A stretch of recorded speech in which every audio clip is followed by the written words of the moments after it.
Good afternoon, beautiful kids. We have the largest animal on land. This is called an elephant. This is a family of elephants. My name is Ollie, and joining us behind the camera is Craig. So welcome to SafariLive, and we are coming to you live from South Africa, Kruger National Park, Sabi-Sense, in a beautiful reserve called Chuma. So for any questions or comments, please send your email on netyourkids@wildearth.tv. Let's see what is happening here. This is a beautiful animal you can find in this place.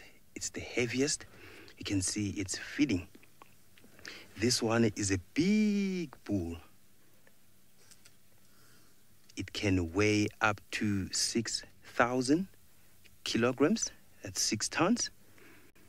And they feed on grasses, trees, roots, bark, and fruits. So we have the big ones and the youngsters, you can see over here. And we have the mothers. They use their trunk because they don't have hands. So they have forelegs and this thing you can see on their head, which is called a trunk. They use it as like our hands. So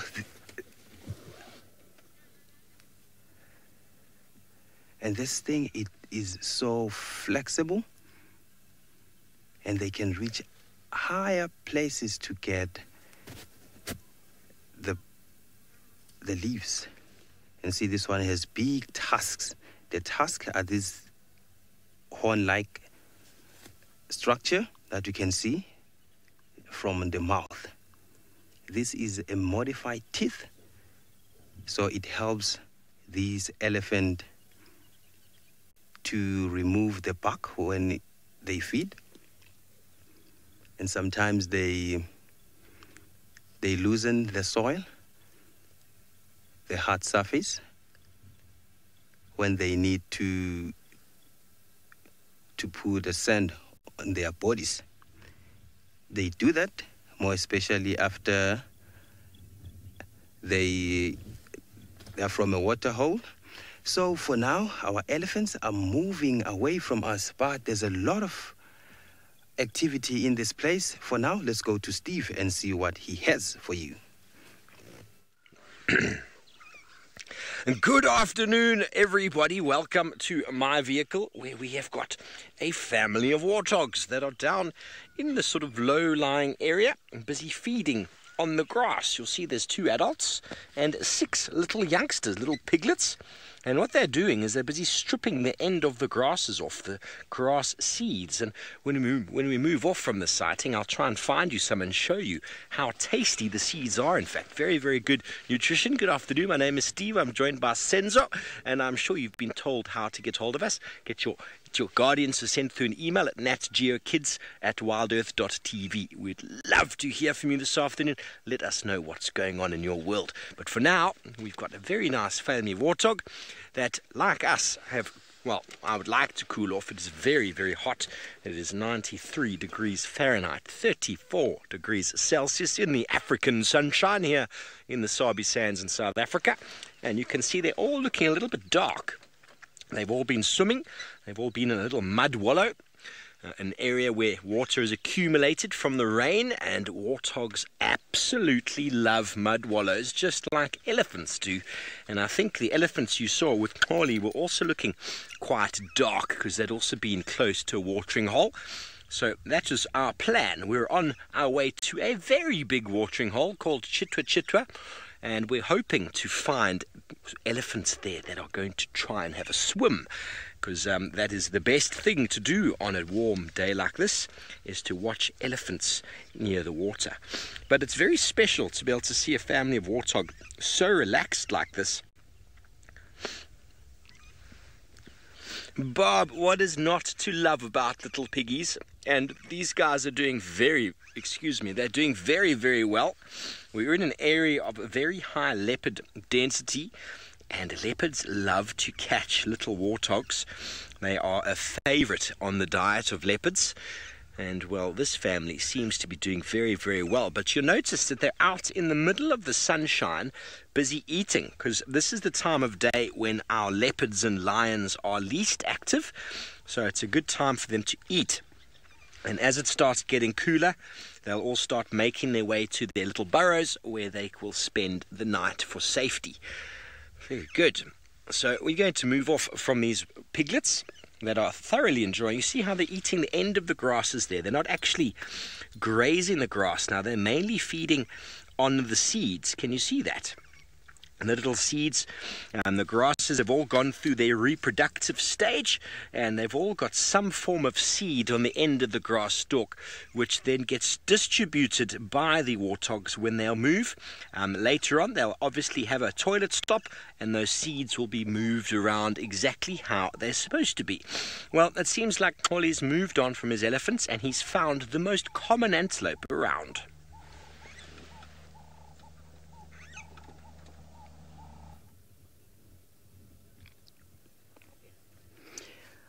I told you we have a lot of animals doing a lot of activities. Here we have the antelopes that are called impala. Impala is the common antelope you can find in this place. You can see we have the parents and the youngsters. This group is called a nursery head. And these youngsters, you can see there. There's a youngster there. That one was born last year, and they are growing very quick. And we have a lot of them here. And these ones, you can see they don't have a trunk. They have the mouth. They also eat grass, and they can eat leaves. Look at the young one. He's coming to greet us. You can see the horns there coming out a little bit. He's scratching there. And that one is easily recognized because you can tell that he is a male. The male have horns, and the females, they don't have horns. Give a nice scratch there. You know, they have ticks. You can find ticks in these animals.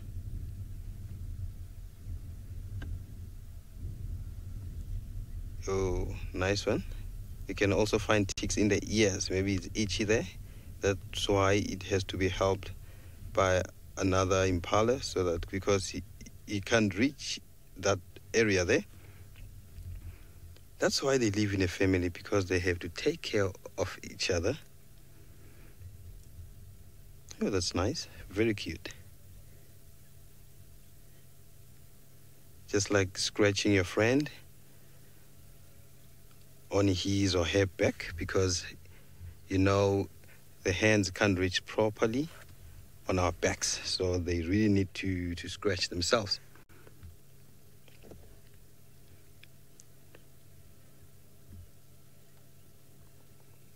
I'm sure the feeling is nice there. And it's summer season in this place. You can see the long grasses and the green vegetation. So it means it's rainy season.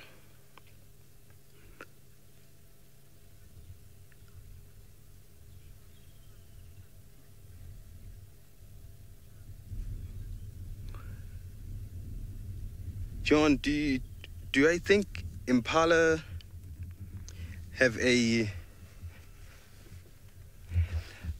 I don't get your question right, but do you think impala have friends in the head? Yes, I think if that's the question, I think yes, they do have friends, because you can tell now what they're doing. It means this youngster is a friend to that youngster, and you can see the bird there, John. That bird is removing the ticks in the ear there. They are also friends with these birds, and this bird is called a red-beaked oxpecker. It feeds on the ticks you can find in these animals. That's why they won't chase them away, because they know they will also give them a very nice scratch.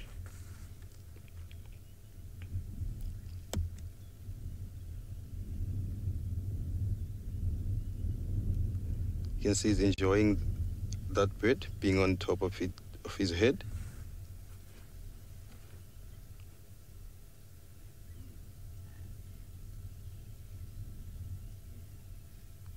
Now the bird is giving everyone a scratch. You can see that one is a grown male. You can see the horns, the size, they are different.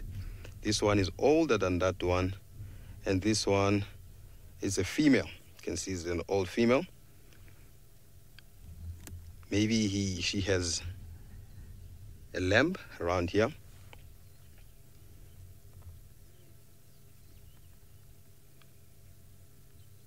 And they have to be alert at all times, because they have to be safe in this place. And you can see it's thick here. So they have to run away from the predators. So kids, I'm not alone. I'm with a beautiful lady called Lauren, who is in the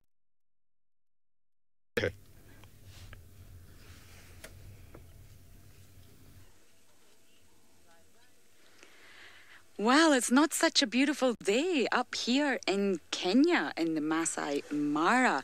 We are in a different country from South Africa, and it's raining a lot. We are very wet, as you can see. It's very, very muddy, lots of puddles, which is very dangerous. We might get stuck. But my name is Lauren, and today on camera I have James. And we are looking for lions, but it might be a little bit more tricky to find them due to this conditions. Now, you might be able to hear the thunder. It's gone a bit quiet, but the thunder was very, very loud and rumbling earlier, and we did have lightning. So it's a very different environment. You can see here in Kenya, it's a very, very large area with lots of open spaces, long grass and big clearings. So we're actually in an area this now that we nicknamed the Sausage Republic, and we are looking for a group of lions called the Sausage Tree Pride. So we're going to do our very, very best to find them for you, despite all the tricky... Did you hear that? That's the thunder. It's not my stomach. Yes, it's very loud. We've got thunder rumbling all around us. So hopefully that doesn't scare away the lions and that we are able to find them somehow. Now, I'm not driving anywhere at the minute. We are just going to stay stationary until we get out of this little dip. But we did just want to show you the beautiful landscape ahead of us for now. Now, don't forget to ask your teacher some questions, and we will do our very best to answer them as much as we possibly can. On anything you would like to know about any of the animals out here and the environments out here. Now, I'm just going to check my communications because I haven't actually heard any sound in a while. Oh, there we go.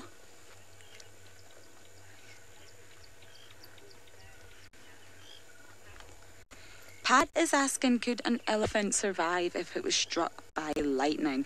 Well, that's a good question. Recently, we did actually have here in the Masai Mara 2 giraffes that we think were struck by lightning. They were obviously very tall. Animals can actually get struck by lightning, and so can humans. And if it is very powerful, then sometimes they might not survive. But generally, it is quite safe out here for the elephants as well. But all animals can get struck by lightning. And it's even more dangerous when you're out at sea and you're on boats and things like that. Can you hear the birds calling? So the birds are coming out. So I actually think the rain is slowly stopping. And behind Jamesy's head, I can actually see bright sky. So let's...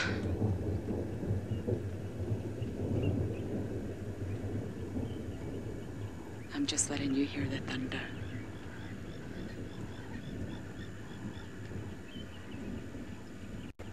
So yes, behind James's head, I can actually see some clear skies. So I am hoping we're just going to stay here, and maybe for the next little while, hopefully the skies will clear and we will be able to continue on our drive. But you can still think of some questions for me in the meantime. We do have another vehicle approaching as well, and they are obviously also trying to find the lions. So for now, let's go across to Steve and see what he is up to in South Africa.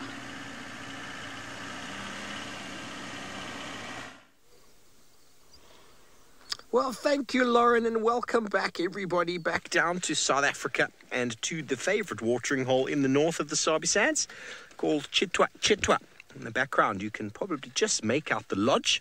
People sit here and have tea and coffee and biscuits while they watch the animals come down to drink. But now here, right at the bottom of the screen, you'll see is the world's, well, Chitwa's biggest crocodile. Look at him. Now, he is very hot. When crocodiles are hot, you open their mouth so that the wind can blow over, and that is what cools them down. And obviously, when they get very, very hot, then they have to go into the water. So he's been in the water for a time, but now he's sitting out again, sitting nice and relaxed. Isn't he gorgeous? Such a beautiful specimen. Now, a lot of you look at crocodiles and think, oh, terrifying, scared of crocodiles. Well, they are very old animals, and, well, they do strike fear into most people's hearts, but they do feed mainly on fish. That's what they feed most of the time on, but they will, when the time comes, feed on meat. Up in the Masai Mara where Lauren is, the crocodile's actually there.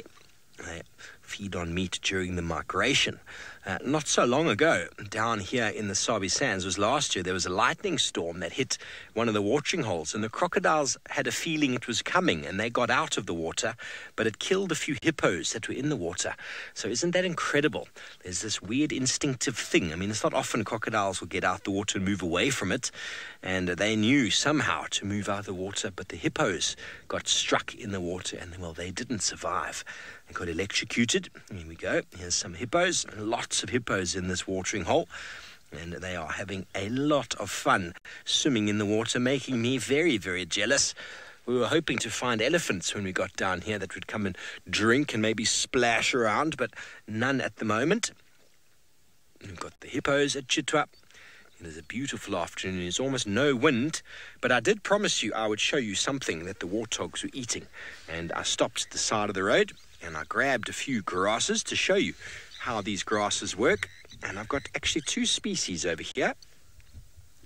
I've definitely tried one of them before. I haven't tried the other one. So what the warthogs are doing is they were stripping these seeds off of the end of these branches, stripping them off, and they were busy eating them because there's lots of nutrients inside these seeds.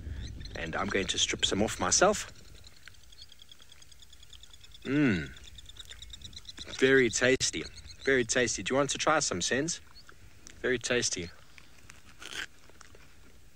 That one's very nice. I haven't tried this one, though. You think it's nice?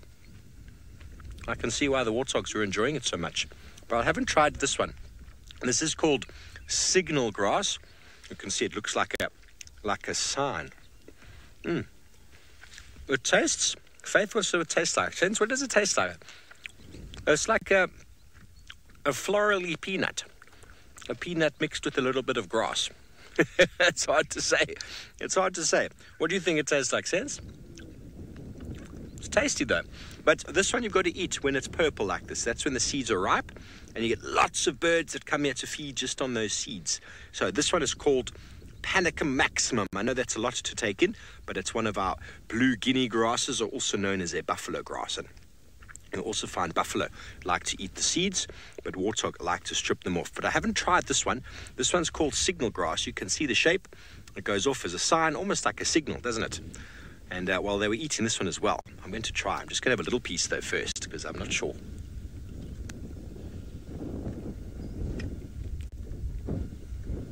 No. I don't think it's ripe. It's not ready. Well, just like when you eat normal seeds, you have to drink some water because it gets quite thirsty. Excuse me while I have a quick taste. Wash it down. There's my lunch. Fantastic. Keep eating. You want to know if the crocodile dies, if the others will eat it? Well, they most certainly will. They most certainly will. If anything dies in the water, the crocodiles will eat it. They actually are very, very good at cleaning up waterways. So if a hippo dies, which often happens in sort of territorial fights, then the crocodiles will come and will finish off that hippo, removing him from the water. Crocodiles also will kill you. Well, sometimes they do die. It's not often you see a dead crocodile, but if they get too close to hippos with babies, well, the hippo will say enough of that and will chop the crocodile in half. He opened his eyes there. Do you see that? He's like, what? Chop me in half? And so then they will definitely eat. I can't say I've ever seen crocodiles eating other crocodiles, but if they do die, they generally would die here close to the water, you would think, and then they would be eaten by their colleagues or their friends. Pretty sad, isn't it? But look at all those teeth. Those teeth are enormous, aren't they? Now, the crocodile's very relaxed there. It requires no effort to open the mouth. Requires muscles to close the mouth. So when you think the crocodile's probably struggling to hold its head open there, it's actually in a relaxed position. So if he closes his mouth, it requires some force. So he can't open it. That just opens nice and relaxed. So that's why sometimes when people catch crocodiles, all they need to do is hold the nose together. Can you believe that? Hold that nose together with your hands, and, well, it won't be able to open it. I'm not going to try though. There's a huge bite force in a crocodile, and those teeth will latch onto whatever it is that they catch, and then that long body with that very powerful tail will turn the crocodile in a barrel roll in the water. That tail is full of power, full of strength, and it will help the crocodile to turn and spin, because they don't really have the ability to chew like we do. You saw me rip off those seeds just now and then chew them. The crocodile has to basically grab and rip off chunks of meat. So if a hippo dies or a crocodile dies, they'll go up to the body, they'll latch onto it, and then they'll spin in a circle using their full body to turn themselves, and then that's how they rip off pieces, which then they have to swallow whole. And they can't swallow them under the water because otherwise they get water in their mouth. So they've got this pouch at the back of the throat which keeps the water out. So they'll have to put their head above the water to then swallow the big chunks down into the back of the throat.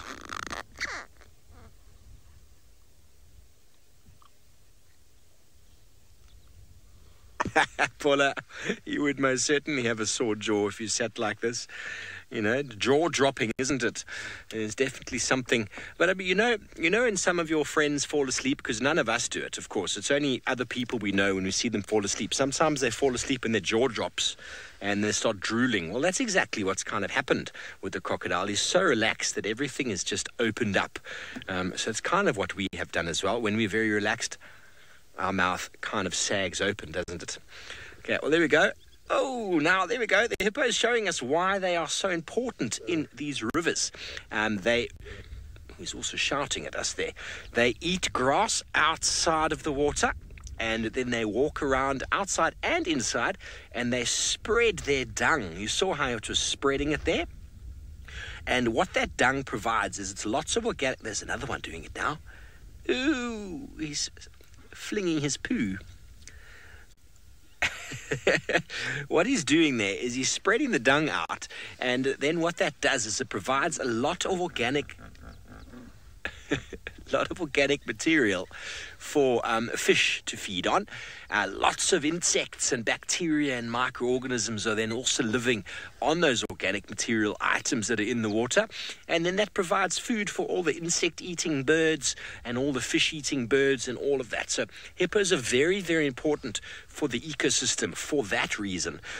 They take organic material from outside and they bring it inside. Also in areas where it's very swampy and marshy, hippos have the potential to open up the channels and stop the sediment from sort of choking up the water.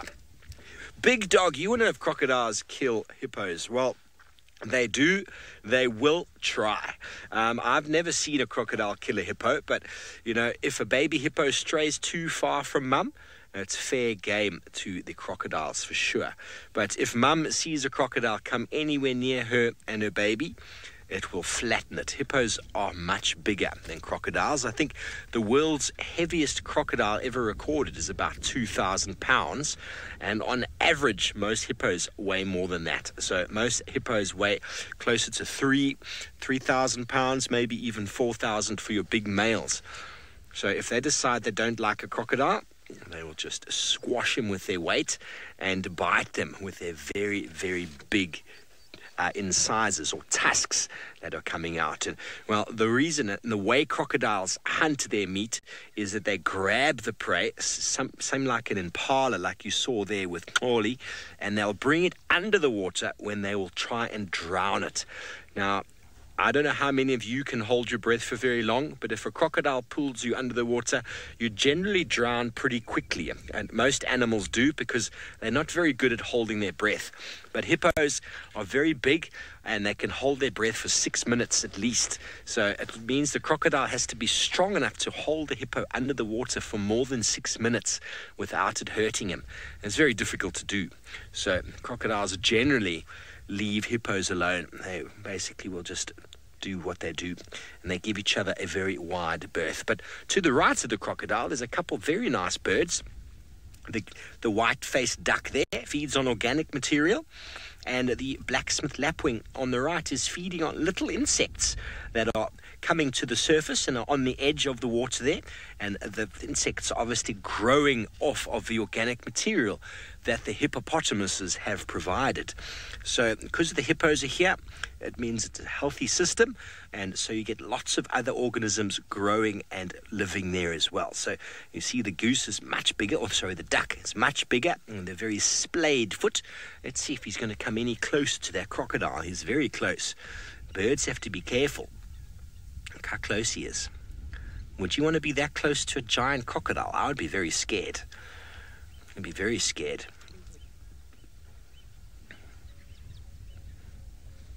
He's looking for some food as well. You can see that the blacksmith lapwing, the black and white bird, are just plucking little insects from the water. And it's a very easy strategy. It's just he's constantly feeding.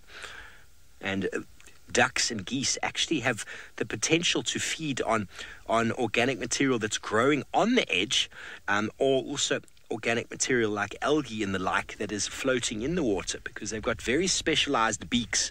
So when they move their beak in the water, it almost filters out the organic material like a sieve, and the organic material stays inside the beak, and that is how it works. But they will also graze the aquatic vegetation that grows there. And with their very splayed foot, that allows them to swim quite well. But I think he's a bit confused. He's a bit confused there. He's following the lapwing, thinking he's a friend. I don't know why he's following the lapwing. Normally, you find these white-faced whistling ducks together in groups with each other. Oh, there's a terrapin who just popped out to the right of the duck there. Sense, did you see it? Just to the right. He's now popped in again. There he is. A little terrapin. Oh, he's gone now. Yeah, he's gone. Little terrapin gave the lapwing a bit of a fright, and it caused the lapwing to fly off.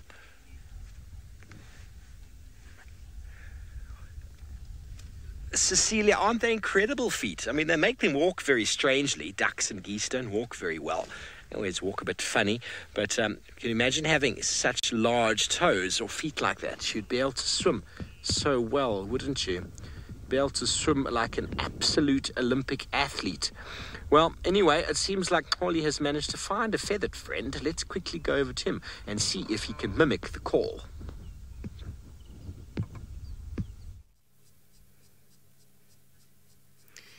We have a prettiest bird, my favorite one. We have a lot of colorful birds, but this one is my favorite. This is called a lilac-breasted roller because of the colors you can see on the chest there. And it has up to 7 different colors. And look at the white color, blue color, brown, black, all sorts of beautiful bright colors. You can find this bird. I also call it Mandela, Nelson Mandela, former president of South Africa, because of its voice. When it's calling, it makes a beautiful call that sounds like Mandela.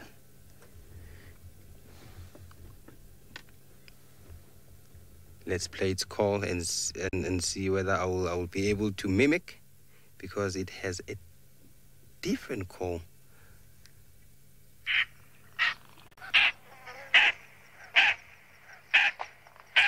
You see the bird?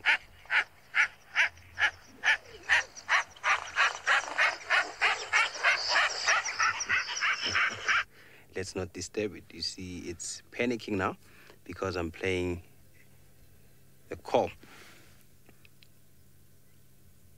It's perching. It's looking for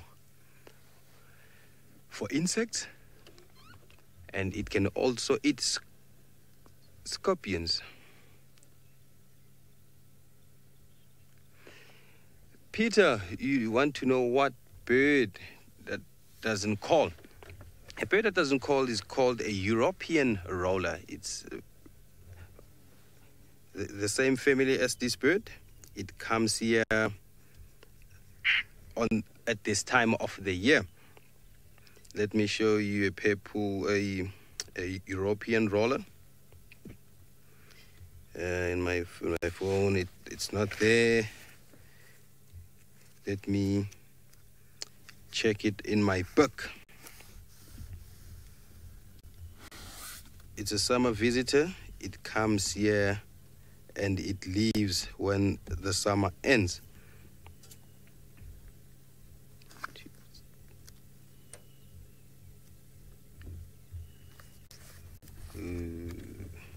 Yes, here's the bird. European roller. I'm not sure where it migrates when it leaves the southern Africa. Does it make any calls or what? But when it's here, it just keeps quiet. You can see, compared to all these birds, a beautiful and colorful one is this one we were seeing right now. It's a lilac-breasted roller. And you can find all these rollers in this place, but in a different habitat. Nice one, Craigie. Oh, the bird is gone. Let's move forward. Oh, it's hot. That's why I have a cloth. It's very hot. And we have to keep hydrated. Drink water, a lot of water when it's hot. Oh, let's quickly go to Steve. There's some tallest guy in Chitwa.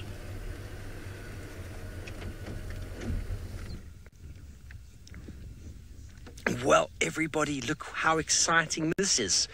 It's not often you get to see giraffe coming down to drink. And look at them. Aren't they gorgeous? There's 3 there coming down, and there's another one coming behind. Eventually we'll get to him, but look how far down they have to stretch. Open their legs. Oopsie. We were talking about how the giraffe, the crocodile doesn't need muscle to open its mouth. Well, the giraffe, see the one on the right, how its neck is holding like that. There's a very strong ligament runs down its neck onto its back, which keeps its neck at that height. Now, when it wants to drink, here we go. Oh, it's using all of its muscles now. It's pulling down to drink. Now, as soon as it lets go of the muscles on the front of the neck, watch how that ligament in the back of the neck flicks the head back up again, requiring no whoopsie. Look at that. Isn't that awesome? So they've got that very nice ligament on the back, which keeps their neck exactly where they need it to, requiring no effort to keep it up. You see, it's about 60 odd degrees, somewhere around there. Very nice to see giraffe coming down and drink. Oh, the one on the right is also having a go, Sense. Here we go. That's a beautiful shot. Look at that. That's a boy. Look how wide he's got to spread his legs. And down he goes, drinking it up really quickly now. 3, 2, 1, let go. Cenac giraffe yoga indeed. Look at that. You see how that ligament flings him so much back that he actually stands right up again. It's like a beautiful sort of counterweight that pulls him back up. And he's a boy, and he's looking over at the ladies going, hello, ladies. What are you doing here? A nice social area to come and meet someone new. There we go. 3 ladies there. You can see the ossicones, which are the horns on the head. The ladies are very narrow and slender, of course. And the males were very thick because he uses them for fighting. What the purpose really is of the ladies having them is very unknown to anybody. Well, there we go. They've decided they've had a drink, or maybe they're going to go and introduce themselves. Yes, they are. They're going to go and say, hello, who's this strapping young fellow over there? He's watching them come very closely. Look at their beautiful stride. You see when they walk, 2 legs at the same time on either side. And all the while they have to balance themselves with that very long neck, keeping them balanced. Always looking around. Coming down to drink's a very dangerous time for most animals. This is a time when lions often try and ambush. It's a reason why a lot of our animals come down to drink when it's very hot, because that means that the lions are generally having a really big sleep in the shade. Too much energy to move around. This one hasn't yet had a drink. Here we go. Straining. It's thinking about it. It wishes it could have a straw, a very long straw there.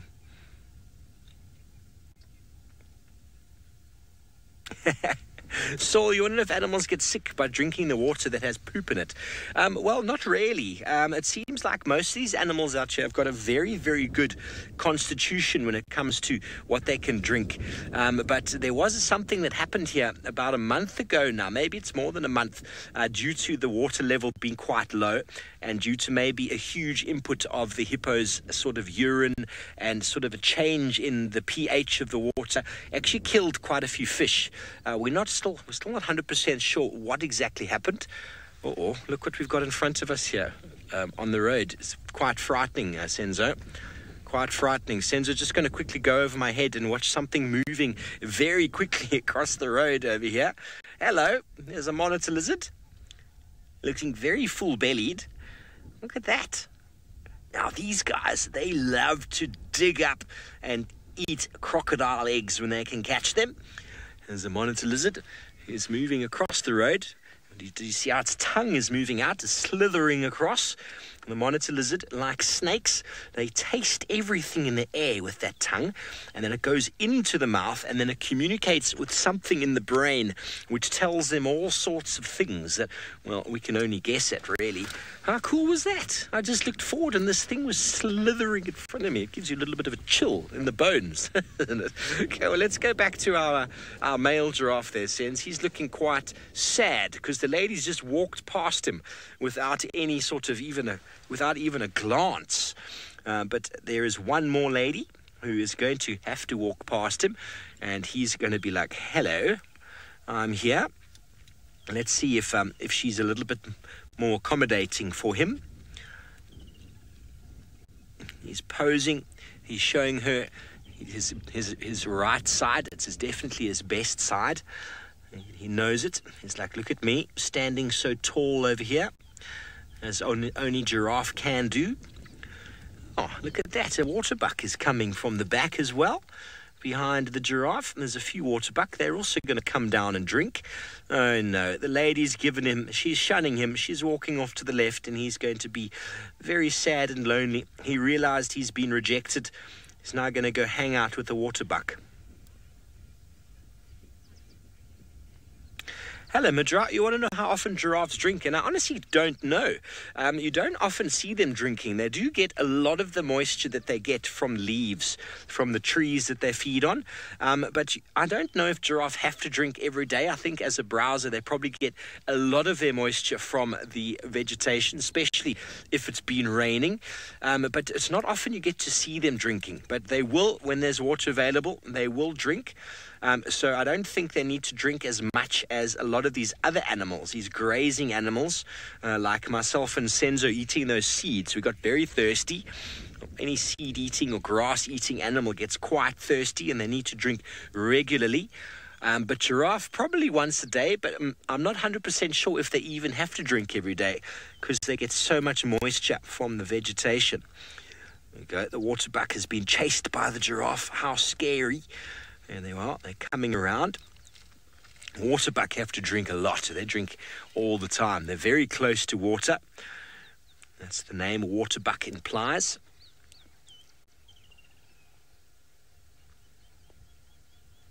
And off she goes. Isn't that beautiful? And the waterbuck now coming down, trotting down past a few Egyptian geese on the left that have been out grazing on the grass next to the watering hole.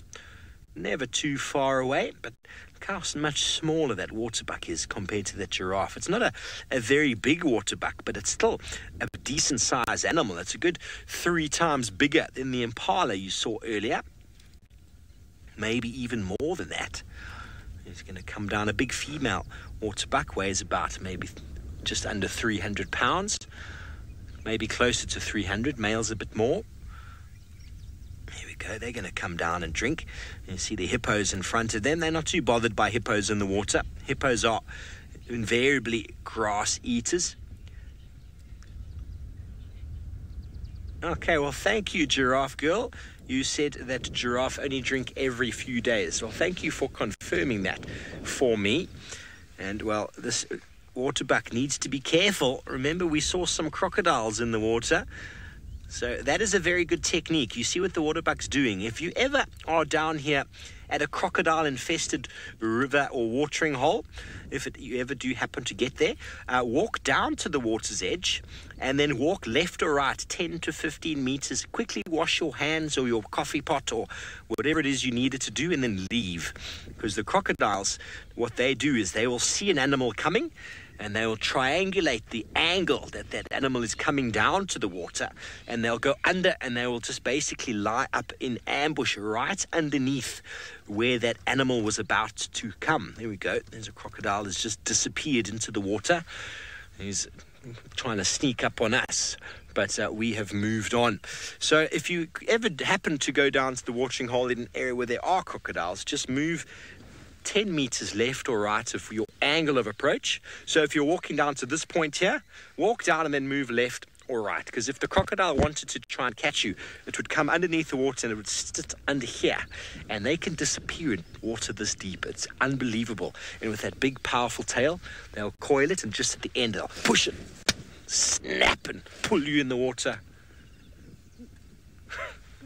You don't want that. You don't want that. So be very careful. Crocodiles are very dangerous animals, and all the animals that come down to drink here run the risk of being caught by a crocodile and pulled into the water. Lauren, I am not 100% sure, but I have a feeling that it probably does work like that for alligators. If you do go to a river where there's lots of sort of alligators or crocodiles, I suggested that it's probably quite similar, but don't linger very long. Don't linger very long at the edge. Go down very quickly, do whatever you need to do, and then leave. So that is my general rule for you. Be very careful out there, boys and girls, in waters where there are crocodiles and alligators. They are very, very unpredictable animals. The waterbuck are very tentative. They got to come and drink. There could be lions somewhere around. There are crocodiles in the water.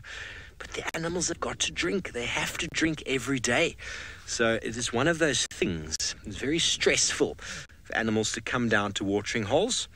Very, very stressful indeed. But also a very good reason why coming to watering holes is always so beneficial, because there's always so much going on. Also, the lions and leopards will come down and drink as well, so you never know what could pop out.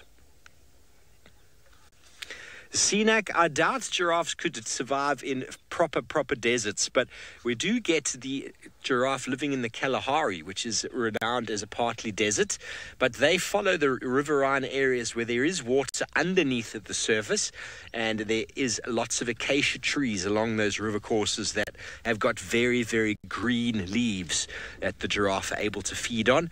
And like all the other animals that live in those areas, there are small oases around that will enable the animals to get some water from time to time.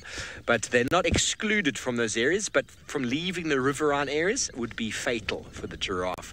Firstly, because the food would disappear and, well, they wouldn't have any water to complete their bodily processes. And, well, an animal that does not occur anywhere that there is not water is the hippo. They have to hide in the water or they'll dehydrate, they'll burn up, and, well, the sun will just bake them to a crisp. So they're very important, or very, very, very necessary to stay in water for hippos. And so if the watering holes dry up, well, it can be very, very sad times for male and female hippos alike. Okay, what else have we got here, Sens? It's been such a nice afternoon here at Chitwa. You can hear the hippos shouting at us over there. There's all of the Egyptian geese coming down to drink, and all of the blacksmith lapwings. Even they have to drink as well. There's a procession line coming down.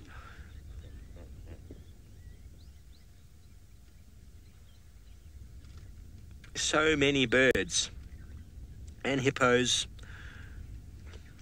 A smorgasbord of activity. We're just hoping out of somewhere we're going to get an elephant just popping out, because elephants coming down here to the watering holes, as I said, is always lots and lots of fun, because they actually enjoy swimming. They're not too concerned with the hippos or the crocodiles, so they'll actually just go straight in the water and swim and jump around, and it really can be probably one of the most fun things to see. But also makes us very jealous because, well, we get very hot and very jealous watching them do so, because you're not going to find myself and Senzo going into the water to have a swim, because, as we said, lots of crocodiles around. Well, anyway, someone who's not as hot as we are today, she's driving around in the Mara where I think it continues to rain a little bit. Let's go and say hello again to Lauren.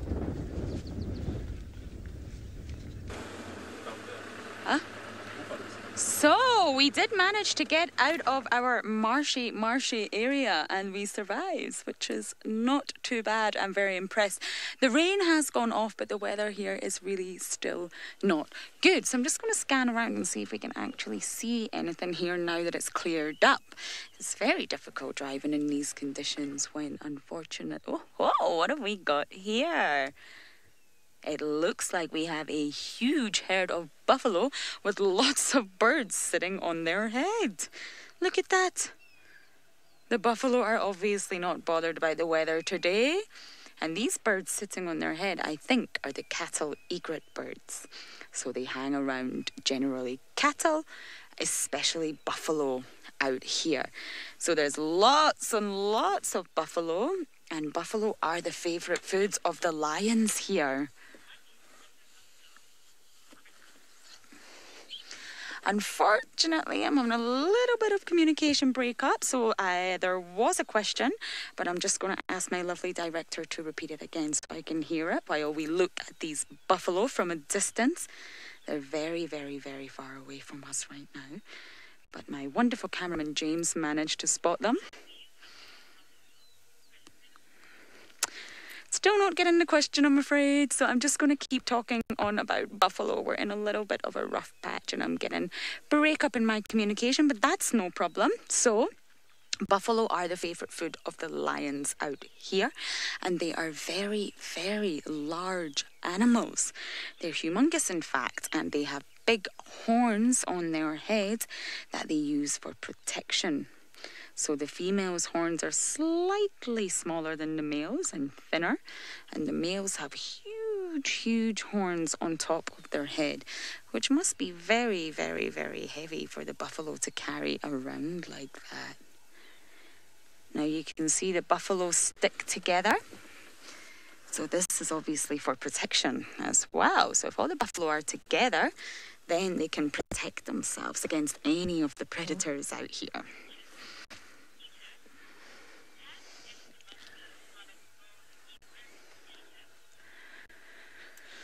Unfortunately, I know that Peter's asking a question, but I'm not getting the question. Did you get it, James? No, both of us, I'm afraid, cannot hear. So I'm sorry, FC, we're not going to be able to answer any questions. But I'm more than happy to still talk about these wonderful buffaloes. So buffaloes are very, very water dependent. So you will always, always find buffalo near water. They will never be too far from water. And of course, it was raining, so there's water everywhere right now. And the buffalo will just travel together, all together, like this, from water point to water point, eating as they go. So they need water, it's very important for them. And they often travel in large herds like this. This is a very big herd. In South Africa, where all my friends are right now, we don't normally see big groups as big as we see out here in the Mara. I wonder how many are there. Can any of you guess how many buffalo are here in this herd? I wonder what number I should say. James, how many do you think are there? 30. James says 30. And 1 topi. I'm not sure. Maybe gonna go with 40, 50. That's a guess, though. There's a lot of buffalo. I'm not gonna count them all. And these birds are very brave, staying on top of the buffalo's back like this. I'm not sure I would like to be that bird.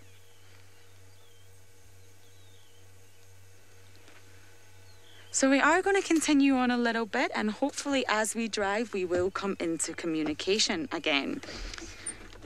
Can hear, just not very clearly. So I'm sorry for all who asked wonderful questions about buffalo and I just wasn't able to answer them. I'm really apologetic about that, but hopefully as we drive forward a little bit, the communications will become clear again for me, because I do want to answer as many of your questions as possible. Now, FC, I haven't heard a thing from you in a while, so I just want to check that you're still there, so I'm not just talking to myself. Okay, you are still there. So for now, I'm going to send you back down to South Africa to see how Tolly's getting on.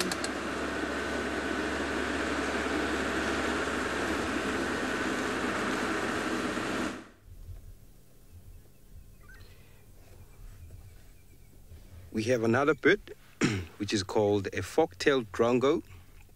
It's easily recognized by its the fork shape like on its tail. Oh, let's listen to that. It's calling.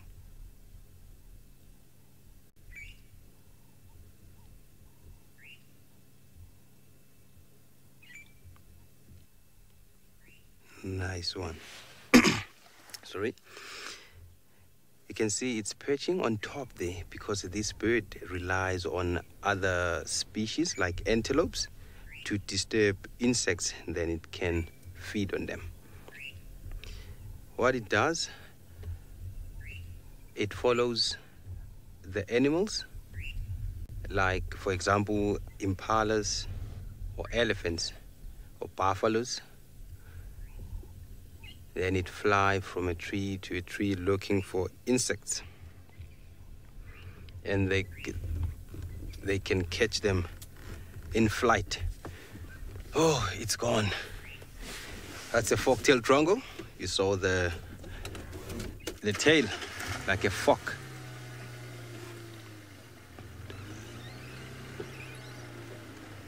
Oh, I'm from a hyena den. Nothing. I didn't find anything there. So the hyenas are out, the adults are out, and then the youngsters are still in there because they live in a termite mound. I will show you a termite mound just now. It's not far from here, so that you will get the picture of where these hyenas are staying. The parents, they don't go in the termite mound. They just stay outside, and then the young ones, which are the cubs, they will come out and suckle, play, and run around. Yes, I won't be long here because of the sun. I just want to show you a termite mound looks like this. This is a termite mound. It's where you find the hyenas. You can also find the warthogs. And the warthogs, the parents live inside there. They are not like hyenas. They live with their kids inside there. And those holes are created by other species like aardvarks, for example. So I'll kick forward and see what I will find for you. And remember, it's not easy to spot animals here because of this thick vegetation.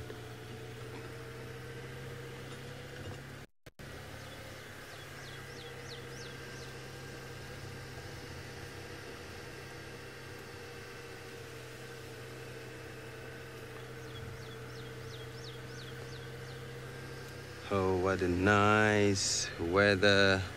But let me... Oh, there's a butterfly flying around. Oh, let me get this one thing for you. This fruit. I'll go out quick and I'll come back. I want to get you this fruit.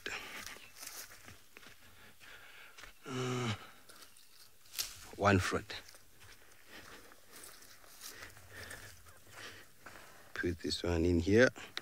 I want to get you this fruit. I don't know whether is the positioning okay, Craigie? If I put it here and make a shade here. Is that okay? Yes.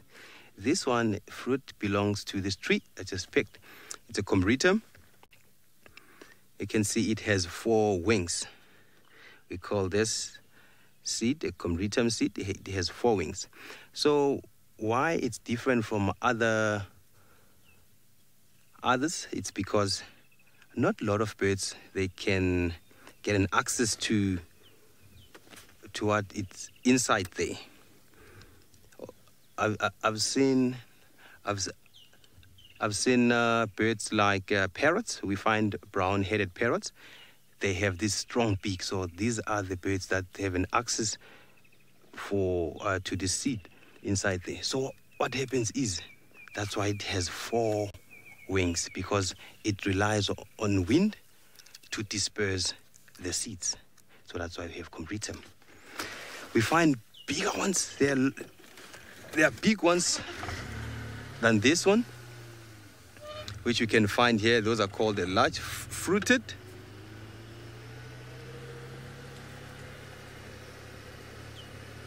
But you have to search and search and search and search around. So if I'm lucky, I'll find you this 4-winged combretum pod. Oh.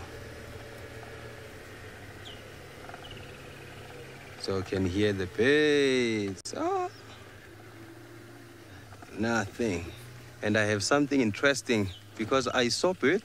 I saw elephants before. Oh, my bird is gone. I want to show you that flying bird. I don't think I'll get it. But let's push forward. Let's push forward and see what else you can find. Maybe we'll see that bird. It's gone.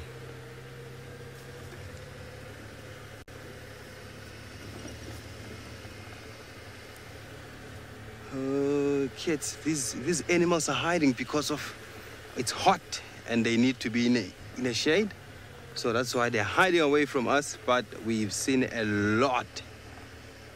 At least we've seen elephants, we've seen impalas, warthogs, the giraffes,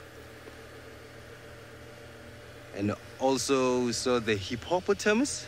These ones who lives in water during the day. But they will come out when it gets dark.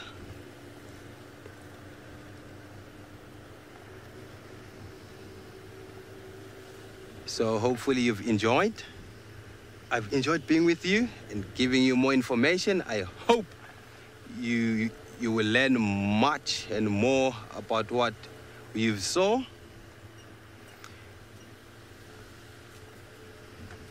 And please stay safe and read your books.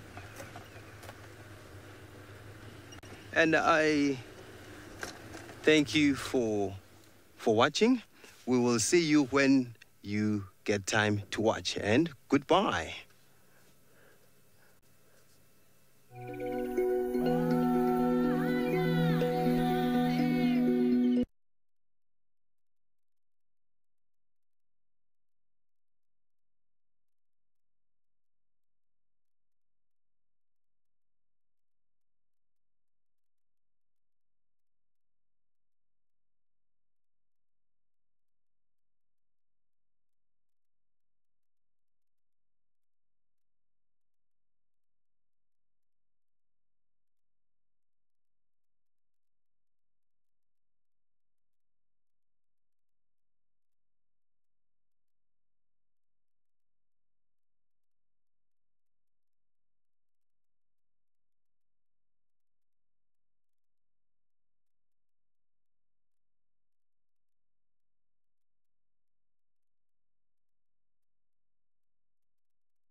Good afternoon, everybody. Welcome back to Safari Live. My name is Steve, joined by Senzom Kize on camera. And, well, we are on Chitwa at the moment. It's a wonderful afternoon. We had some time at the watering hole. If you have not been with us, we've seen all sorts of interesting birds and giraffes and things like that. Don't forget, we are live and interactive. We'd love to hear from you. Send your questions through to hashtag Safari Live or throw them in the YouTube chat stream. We've also got Holly out, and Lauren is in the wet and rainy Masai Mara. So we can continue on. We're kind of making our way off Chitwa at the moment, just trying a few little back roads on the way out. Hopefully maybe we find something of interest. We're going to pop on Torchwood and slowly make our way back onto Juma and see if we can pick up on any signs of Tingana from last night. No one seemed to have called in anything this morning. I was not on this morning, so I'm not sure where he got to. So we're going to go and see if maybe we can find him. Maybe we can. Andy knows. Let us know what you'd like to talk about this afternoon. It is a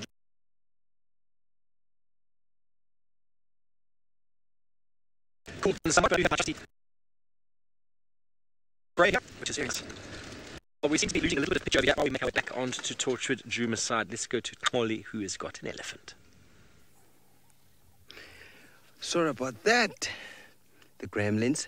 We have a beautiful Ellie here, and we had a wonderful hour with the kids. So this is a male elephant, and you can see its trunk. It lost the tip of the trunk. You can see there. I don't know what happened, but I think it's lions, snares, or maybe crocodiles, because they are capable of doing such a mess. But this guy is feeding around and walking, so it means the tip doesn't bother him. Oh, nice one. So let me relocate and get a nice view there. But, oh, it doesn't have a tip. It's like this. It doesn't have the...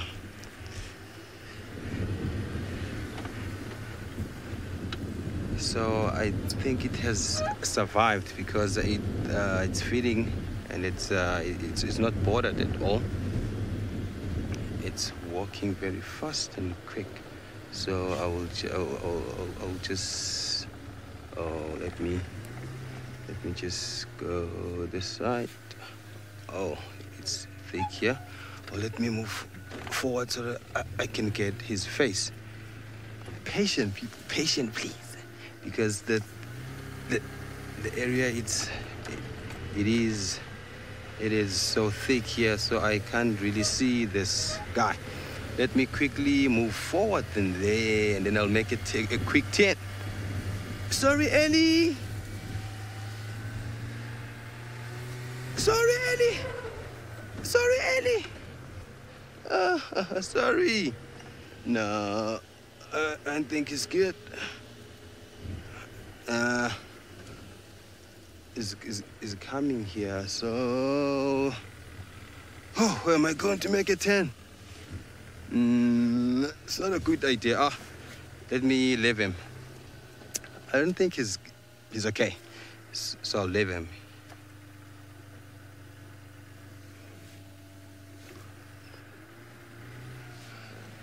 More because Shelby, I'll answer your question. I'm just checking where this guy is.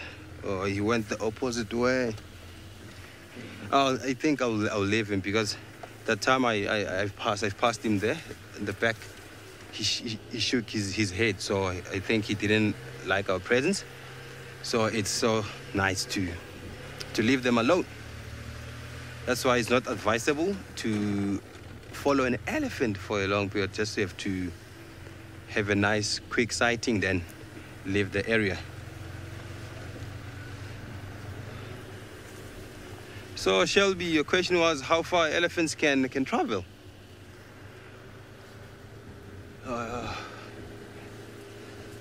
They can travel for a long distances, but it depends on the area because how far they can hear. Elephants, because let me say this. Their call can travel about up to 5 kilometers. It means I think they can hear up to 5 kilometers. But I don't know whether it depends on the vegetation or on the landscape, because I think if this place was full of kopjes or mountains, I don't think the sound can travel better. So we're in a flat-like surface. I think it travel much better in this area.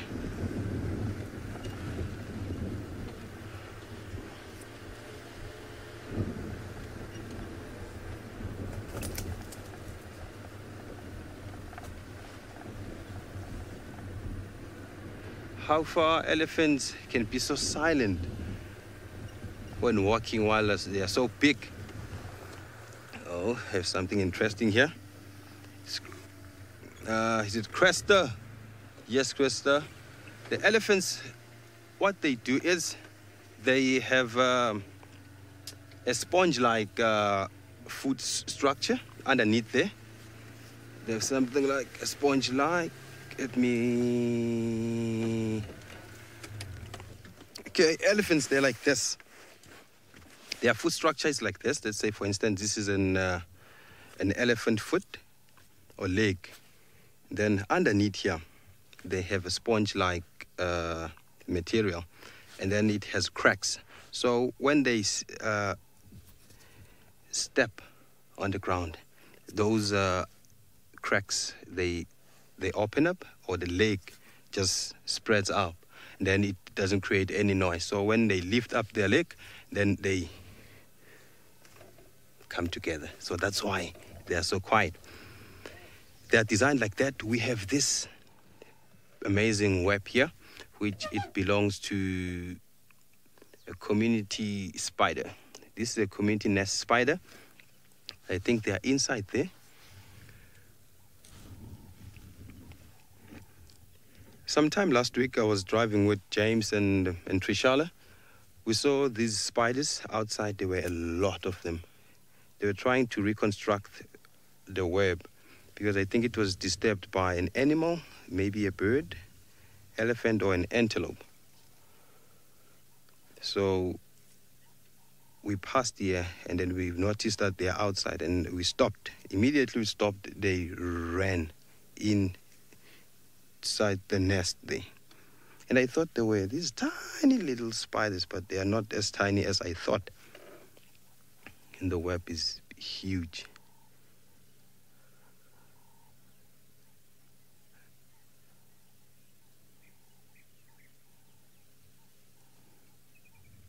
Lorena, this is the first one you've seen this summer. For me, it's my third one, I think I've seen. Because there's this other one on the eastern side, it's so huge. It's huger than this. And what's so interesting that you can see the space between this tree and that tree. And see the space between this tree and that tree. And this web runs from this tree to that tree. I don't know how they do this, but they are amazing. Knock, knock, who's in there? There's no one in there. Let's push forward. And I forgot to introduce myself, sorry, because I was with the early there. My name is Ollie. And joining us behind the camera is Craig. I'm not with James today. And I didn't have a well time in the camp. It's because I was trying to take a nap after the drive. I went gymming, and then what happened was there was something smelly in my room, and I've looked everywhere in my room. After an hour or two, I found that there was a monkey dropping on my window, just right next to my window outside there. It was so smelly. So while I'm driving now, I'll be lucky maybe to see cats because I'm at Hukumuri's territory. Let's go to Steve and see what he has for us.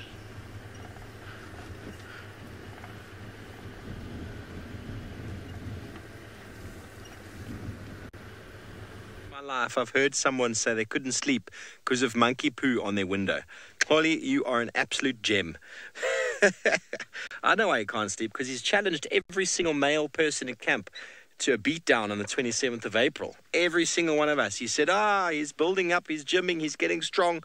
27th of April, including Maloom James. He's going to be sorting out Maloom James. So everybody watch this space. There'll be more information to come. Well, there is a track in the sand. I wonder if you can all tell me what it is. Hashtag SafariLive. It's not very easy to see because it's upside down. It's coming towards us. You see the top of the screen next to the tire tracks is one, and then middle of the screen at the bottom is the other one. I'm going to jump out real quick and show you. We have decided to come onto Cheetah Cut Line. I'm just getting off the vehicle with my radio so I can hear Faith talk to me in my ear. Coming up Cheetah Cut Line because Texan from Juma Lodge he's following tracks of possibly Tingana along Gwari Pan Road towards sort of Cheetah Cut Line. So we're going to have a look and see if we can find. Have a look over here. Here's the toes. 1, 2, and there's 3. There's a little nail mark there. And here's the front one. There's 1, 2, 3 with very long nails in the front. I wonder if you can tell me. Hashtag SafariLive, who made this track in the sand? It's a very special animal to find, in fact, and we always get very excited. Project Alpha, welcome. I haven't heard your name on air in ages, and of course you have got it 100% correct. If anybody else has gotten the right answer as well, we're going to show you. Are you ready? 3, 2, 1. There we go.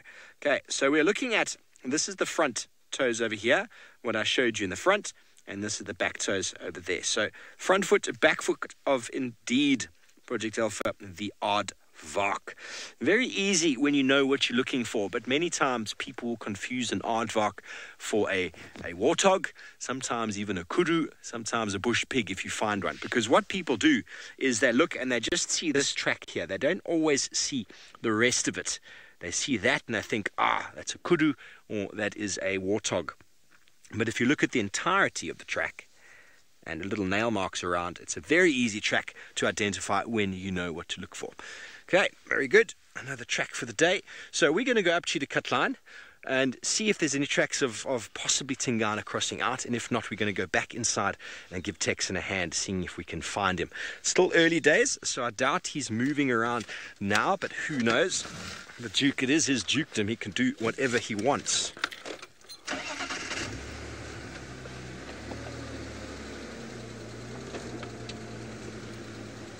Hello, Coast Sider. You want to know the difference between an inflorescence and a flower?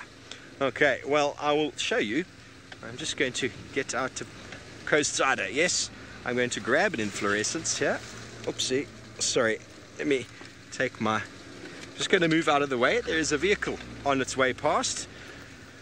I'll show you a flower and I'll show you an inflorescence. Just give me 1 second. Good afternoon. Good in yourselves? Okay. Now I just need to find you a flower. Okay, there we go. There's a beautiful flower. I'm not going to pick it. Well, I can pick this one. There's plenty of them around. Give me 1 second. Okay. Ow. All sorts with this chair. If you haven't noticed, this chair doesn't attach very well. It's being fixed though. But that is the chair. Health and safety standards. Okay, here is a flower. And flowers are essentially designed for pollination. And there's insects, all sorts of organisms, including wind, can pollinate a flower. And flowers we always look at and we think they're quite pretty. There's generally some form of coloration to them to attract a pollinator, or there's not. I mean, there's different types of flowers, of course, but most of your sort of deciduous plant, not deciduous, but your dicotyledonous plants will have some form of flower, or they'll have a very different way of reproducing. So that is a pretty flower, and essentially what an inflorescence is when we refer to grass.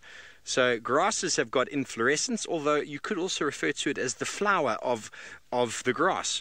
And inside here there's little pollen grains that are generally wind pollinated when it comes to grass. The grass stalks stand very tall. The whole purpose of this inflorescence stalk is to elevate this so that wind can take pollen from one flower to another. That's why so many people get lots of allergies this time of year, because of all the pollen in the wind. And so we refer to this as a inflorescence, but it is still the flowering part of the grass. So don't let those words confuse you. We just refer to this as inflorescence because it is, and you get different styles of inflorescence. This is a different style, the sort of shape, and the shape of the inflorescence can make it quite easy when you're looking in a book to identify what you're looking for. But what is interesting is that all plants, well, most plants, should I say, are identified by the way they fruit or flower. So the way this grass produces its inflorescence is how we classify it according to its family. The same with these sort of flowers. This is the string of stars. It's also the way that these flowers look is how they're classified. And with many organisms as well, they're classified to do with how they reproduce, because it's one of those sort of characteristic things that are species specific. So I hope that helps, Coast Sider, with your identification, but don't let it confuse you. Inflorescence, normally we use it for grasses, and flowers are generally something you find on forbs or trees or beautiful garden plants. Okay, so we're just checking along the road here for any tracks of Tingana coming through. It's Torchwood on the right hand side and Djuma on the left hand side. I was going to come through Torchwood, but then I got the update from Texan that they are following leopard tracks. And well, I know many of you out there would love to see Tingana on this wonderful Saturday afternoon. It's not that wonderful because my team lost horribly in the rugby just now. So that makes me quite sad, but we can get over that. Shed a tear and then move on.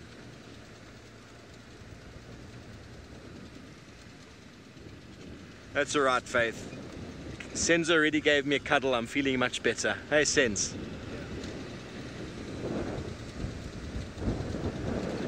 Okay, well, it seems like Lauren has managed to sort out whatever communication issues she had, and we're going to quickly go back to her because she looks like she's in quite a hurry.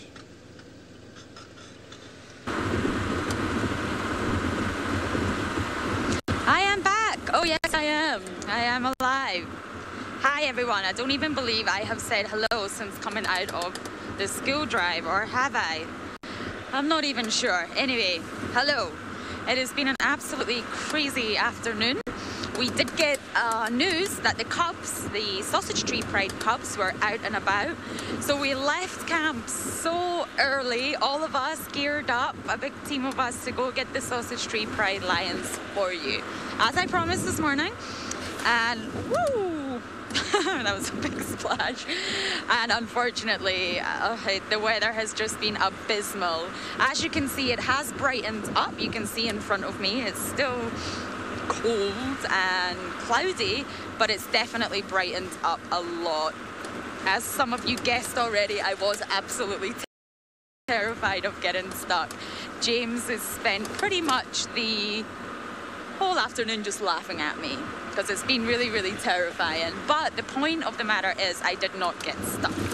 So we're back with you all, and I do apologize about that. We had some technical issues as well, but not a problem. We are back, and welcome to life in the Mara, the wonderful Masai Mara, where when it rains it pours, and of course the option of getting stuck happens. Oh, everyone's complimenting on my no sugar. Thank you so much. I actually got it today. I'll tell you a little story. We went to the local village to say hi and to buy some things. I of course wanted one of these, and they are just eerily similar to tartan. I kept on getting offered ones that just looked like my father's and my grandfather's kilt. And as beautiful as they were, I said, no, nothing Scottish, nothing Scottish. So I've kind of went for a more Rastafarian Kenya look. So yes, I'm glad you noticed. I'm sure I'll be purchasing many more, as they are really, really necessary out here, especially on days like this. Now, I'm not actually able to show you, but the sides of our car are dripping with mud. So it looks like we're going to have to clean this car very well in order for tomorrow's drive. So it is a bit quiet out here, probably because of the weather, but because it's cleared up a little bit, we are hoping that things start popping up soon. We are on a bit of a mission, as we have heard there's some lions on a kill. So we're heading to that for you. Fingers crossed. Janice is asking about the hyena from this morning. Was that the one that we found on the roads? Can I just confirm that it was the sad individual that we unfortunately came across on the road that was dead? I just want to confirm that's the hyena. Yes, the dead hyena. I took photos of it, as unpleasant as that sound, and we took the GPS points, and we actually contacted the hyena researchers. Sorry, I'm trying to keep my eyes on the road at the same time. And yes, the hyena researchers went out and they confirmed it's actually not one of the North Clan hyenas, but they took a sample and they relocated it because it was right in the middle of the roads. And unfortunately, it looks like it has been some sort of accident. So it was very sad, but it has been logged and recorded, and it definitely wasn't one of the North Clans. So yeah, it wasn't such a nice, pleasant thing to see that this morning. It was a little bit sad, especially when it's dark and you actually, with my eyesight, assume that it's a pile of rocks, and then when you get closer you realise it's actually not a pile of rocks. So yeah, Janice, we did manage to get some more information on that, so thank you for asking. We got some traffic up ahead. I'm just going to pull over for them. Oh, it's a little bit warmer when you're not racing.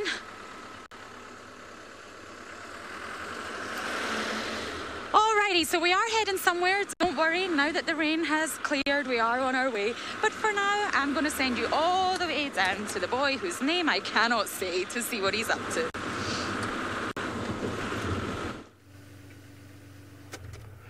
Thank you, Lauren. You know, when I'm sweating, I need Comritam leaves. So let me quickly go out and get some Corintums and get my facial powder. Yes, Corritum. That I do all the time. My facial powder, it's coming in. Because the other problem is that my hands are wet. So the monkey poo, yeah, the monkey, that thing, it compromised my sleep. Whew. This one not getting out properly. You can see a small powder here. It's because my hands are wet.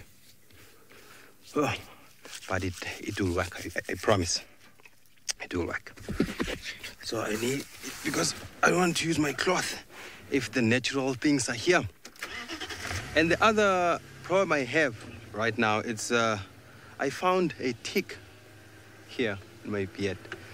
So James said I must cut off this beard. And I'm like, no, it took me like years to grow this beard. You know how?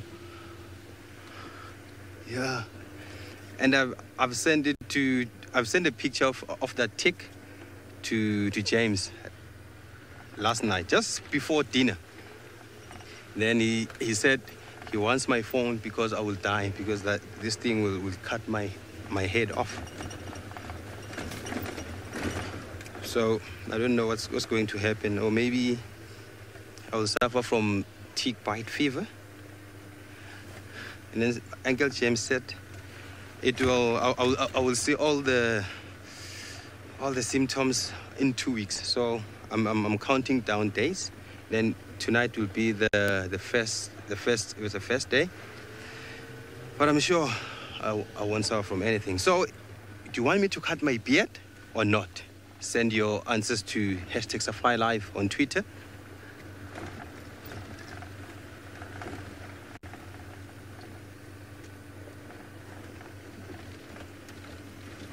Senstor. Oh, you need to know about scorpions, Senstor. We don't often see scorpions because scorpions, remember, they are mostly active during the night. And our drive ends around 7 p.m. and it's dark because winter is approaching, so it gets dark much faster than before. Oh, we have beautiful pear there, our pear. So, but we were lucky this one morning. We saw fresh diggings of a scorpion, and it was like looking at us. We saw a glimpse of that scorpion.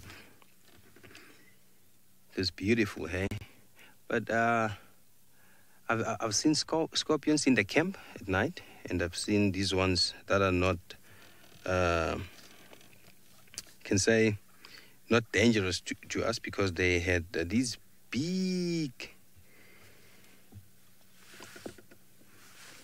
pincers and then the small thing there at the back.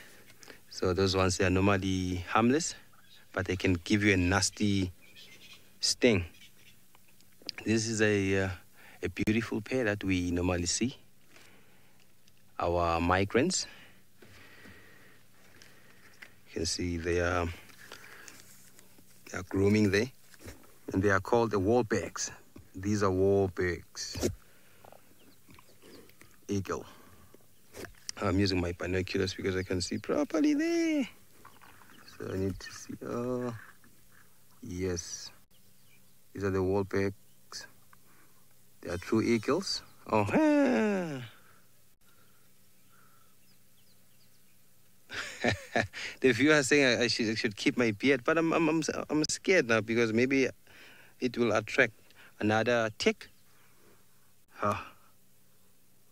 And at first I thought it's just a pimple because I scratched it like 2 days ago, and then like, this is a pimple, and like, but yesterday I was like lying on my bed, and then I was like, no man, there's something bothering me.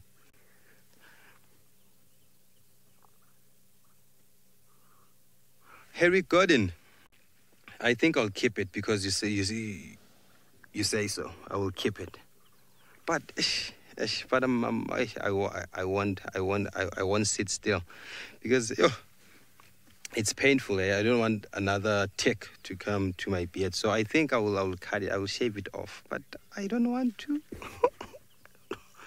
because I'm this person who like how can I say this? I don't have like a lot of hair, you can say, because it took me like years to grow this, like years. And then just imagine if I shave it off, then it means I will spend another 5 to 6 years just to have such a beard. Oh jeez, oh my goodness. Oh, and then but you know what's good about it? I will look more young. I look very young. So let's go to our birds again there because they are grooming ish.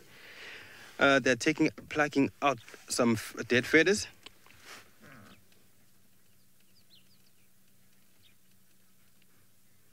Sally.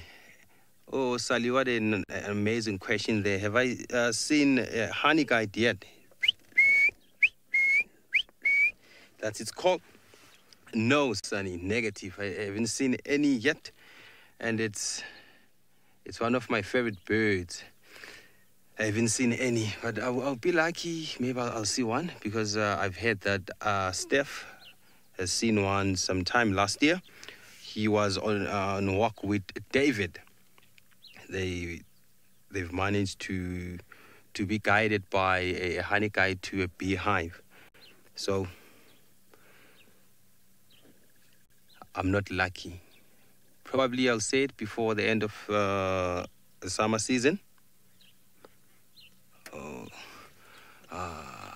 what a nice sighting there. These things are quiet and let's listen to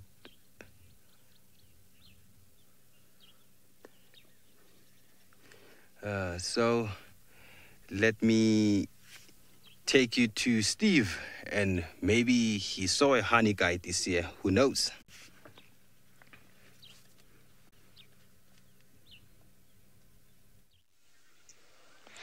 Hello, everybody. Well, we have just arrived at Buffelshoek Watering Hole, and well, Scuba Steve is here, it seems, with someone in the water.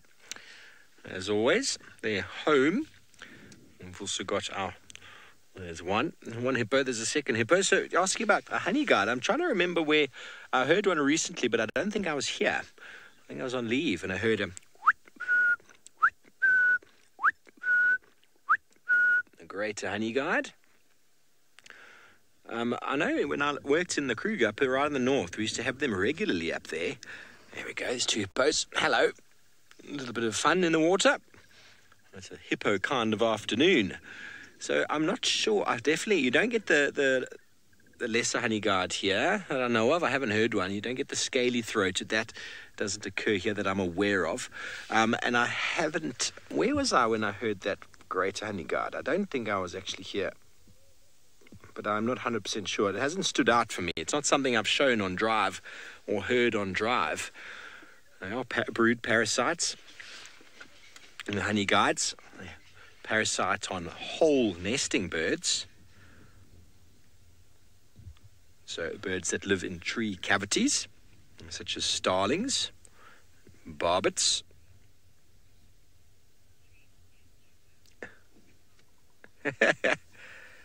Galen, you want to know the oldest tree in Juma and how old it is? Wow. It's probably a leadwood. I'm going to see if I can find you the oldest tree in Juma. But probably a leadwood. Leadwoods are very slow-growing trees, and they do get quite large, especially along the river's edge. But I don't know if there's an older tree around. It's very hard for me to tell you really offhand. But Scuba Steve and his date, Snorkel Sarah, are enjoying the coolness of the water. We've come to check Buffelshoek to see if Tingana maybe popped his head out here, because his tracks head in this direction, but seemingly obliterated by a herd of elephants on their way to drink. They're not here either, so he was definitely before them. So probably either early this morning or late last night he was moving. And the elephants have cleaned up his tracks along the road. So we don't know. I just thought maybe he'd be lying up here somewhere. Safari Lover, you want to know how often hippos mate? Well, I wish Trish was here. She seems to be the mating expert these days. I honestly don't know. I've never seen a hippo mate before. I know it's definitely something that they do in the water. But I honestly don't know if it's something that has to continue a few times. I know rhinos mate for 35 to 40 minutes. It's quite a prolonged process. Elephants, it's pretty short-lived. The male having to mount the female. A lot of pressure on her back, of course. Hippos probably can take their time a little bit more, seeing as they are in the confines of the water, taking off a bit of the weight. But as far as I know, with pachyderms, elephants and rhino, they mate very infrequently. They only really need one mating to fertilize, and so I would assume hippos are the same. But then I am speaking without knowing 100% sure. So if anyone else out there knows how often hippos mate, please feel free to send through your answer quickly on #SafariLive. I've never seen them mate, or I probably have seen them playing around. They could have been mating. It was probably that short, but it's a great question. A very good question. And there is our lovely yellow-billed stork with his beak in the water, looking for some food that maybe the hippos will disturb for him. But before we go any further, let's take you back up to the Mara with Lauren, who has found, once again, her favourite animals.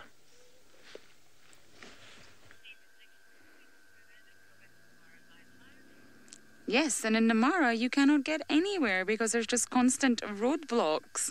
We did have a beautiful hyena posing for us earlier, but she has moved on. It's definitely a female. And she's very muddy, so I think she has plonked her bottom down in one of these lovely puddles. And I wonder where she's off to. So that kind of halted our mission. Every time we try to go somewhere, something happens, which is absolutely fine when it comes to hyenas. You all know I love hyenas, and I genuinely am not out seeking them this afternoon. They are just sort of coming to us. And look at that catwalk walk. Strutting along like that. I love it. I love the way hyenas walk. I think it's great. But obviously, in terms of their sort of sloping back legs, it does look slightly funny, especially when you see the cubs. But it's actually designed like that for a reason. And of course, it is very energy efficient because they're so muscular and just the way that their body's designed. They do have this funny little walk with this sort of sloping bit at the back, which makes them way more energy efficient than if they were designed in any other way. So we're going to move on.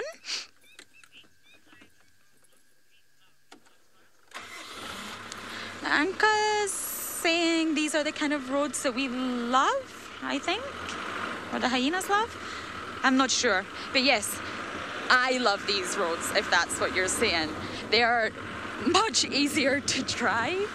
All roadblocks that we love. Sorry, I love these roads because they're so much easier. There's absolutely not much chance of getting stuck. And roadblocks, yes, these are the roadblocks that we love. Now, where are you off to, hyena? She's been looking off in this distance, smelling. Look at her using her nose, having a really good sniff at exactly what is going on. There must be something over that way that attracts her attention for sure. I love the way they just walk into the grass and you kind of lose them. But yes, it is the kind of roadblocks that we love. And now the road is clear, so we can carry on with our mission ahead and attempt to get to these lions once and for all. Oh, hyena, that's a big challenge up there. That is a lot of buffalo. That looks like a huge wall. Oh my goodness. Don't know if I would be heading in that way, hyena. I'm sure they smell lovely to you, but oh my goodness. That actually, from where I'm standing, or sitting, I'm sitting, of course I'm sitting, it looks like just an actual wall. It doesn't really look like buffalo. They're all looking at the hyena. Now, with that number of buffs, And with those horns, I wouldn't be going anywhere closer. But the hyena has actually been looking in this direction and smelling for quite some time. So something's intriguing her. I wonder what would really happen if she does get any closer. We should probably just wait and see exactly what she does.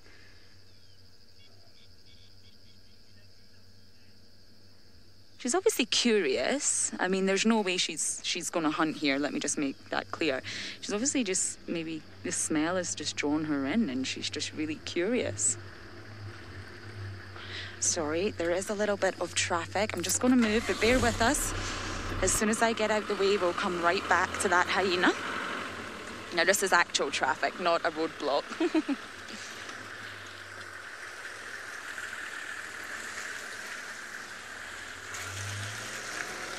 So sorry about that. Let's go straight back into the hyena. Okay, James is just asking me to reposition. Stay with us, though. Don't go anywhere. Is that better, James? Okay, let's see if James can find you the hyena, because he's got awesome eyesight. All I can see is a huge line of buffalo. Oh, there we go. Oh my goodness, she's getting closer and closer. What are you going to do? Look how unamused the buffalo look. They're like, girl, this is not cool. Nikki is saying about the amount of buffalo, and yes, you're completely correct, Nikki. It's insane. And the hyena's walking right into the middle of them. Now, if the buffalo did decide to charge the hyena, which they absolutely could, if they got really angry, buffalo can be really aggressive. You would have to be really careful, little hyena. Buffalo can run really fast, and of course, they've got big horns. Oh, what is that one doing? Sorry, I don't know why this is really amusing to me, but it just is. It's just, I love seeing interactions of species, two different species in the same sort of area, and see how they interact with one another. And this is just a hyena walking along a complete wall of buffalo. Oh, Lauren's saying maybe it's looking for a baby buffalo. Potentially, but highly, highly unlikely. Something is attracting this hyena, and it has to do with smell. There's no way a hyena would enter a situation like that with this sort of intent to hunt. And if it was looking for a baby buffalo, I think the adult buffaloes would definitely rally around and protect it. But possibly, Lauren. I don't really know what's going through an animal's mind, but one thing I can tell you is bravery. Oh, we got a buffalo staring direct. Look at that. Is that going to be a standoff?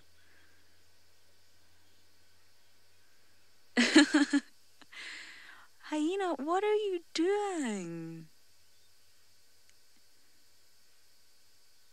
I'm not sure if it's just from where we're positioned, but these two look very close.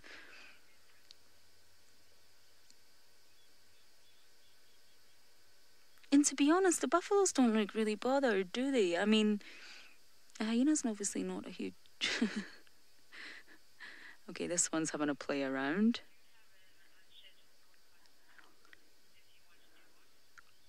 I'm not sure anything is actually... we got two buffalo making love in the background here. There's quite a lot happening in front of our eyes.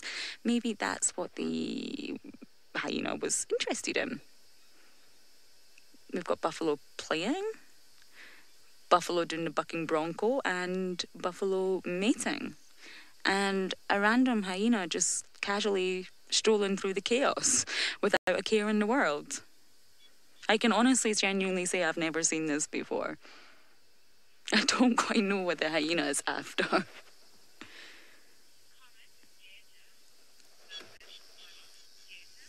It does say, no, this is funny. Yes, it is. It is highly amusing. I can't stop giggling. I do apologise. I just don't quite know what the hyena's after. Or maybe it's just like, I got the catwalk walk. I'm just going to show it off. And there's an audience here, and it's a rather large one. And I'm just going to stroll on by for some amusement.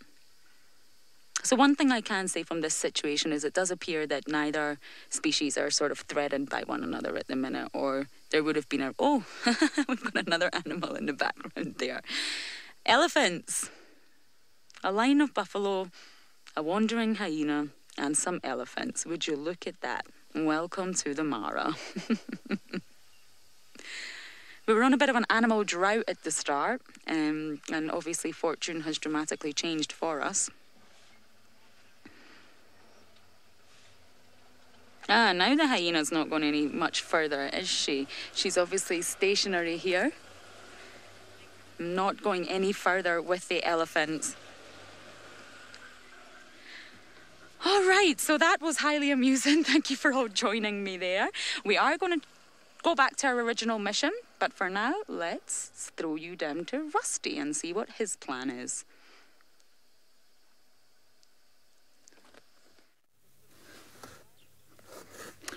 Good afternoon, everyone. I am back in the hot seat this afternoon for the second half of the drive.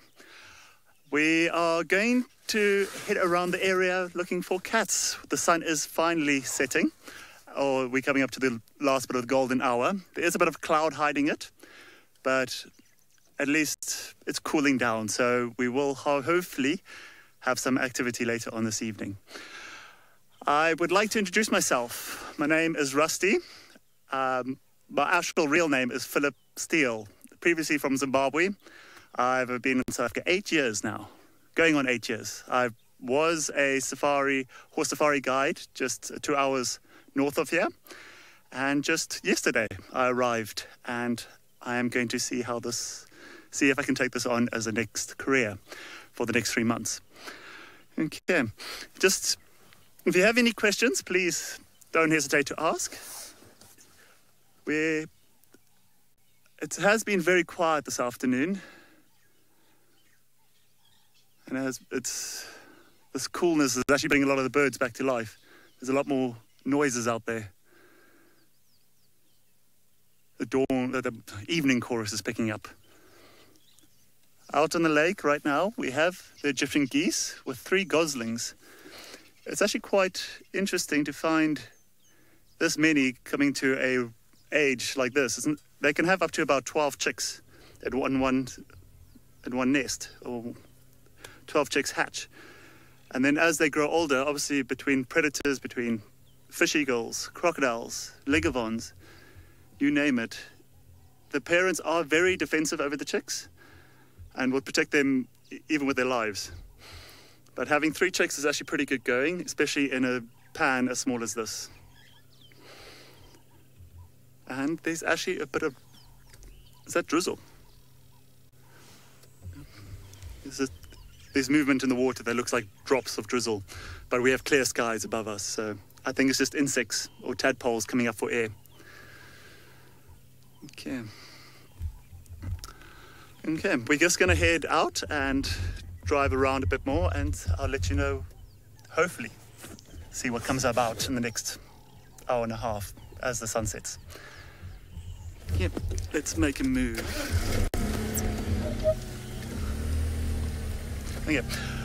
Yeah, obviously being new roads gradually, my sense of direction is not the best. But get me into a city and I'm useless, absolutely useless. So I can actually find my way around here, hopefully within a week. I should have sussed out most of the roads. I think I might be looking back over my shoulder every now and again saying I'm going in the right direction. Yeah, so like right now we're at Twin Dams. I think most of you fine.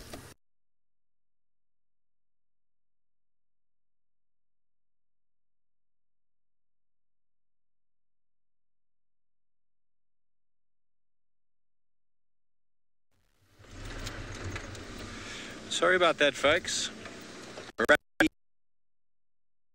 Has destroyed the gremlins. I think five Rusty. Shame. I'm here.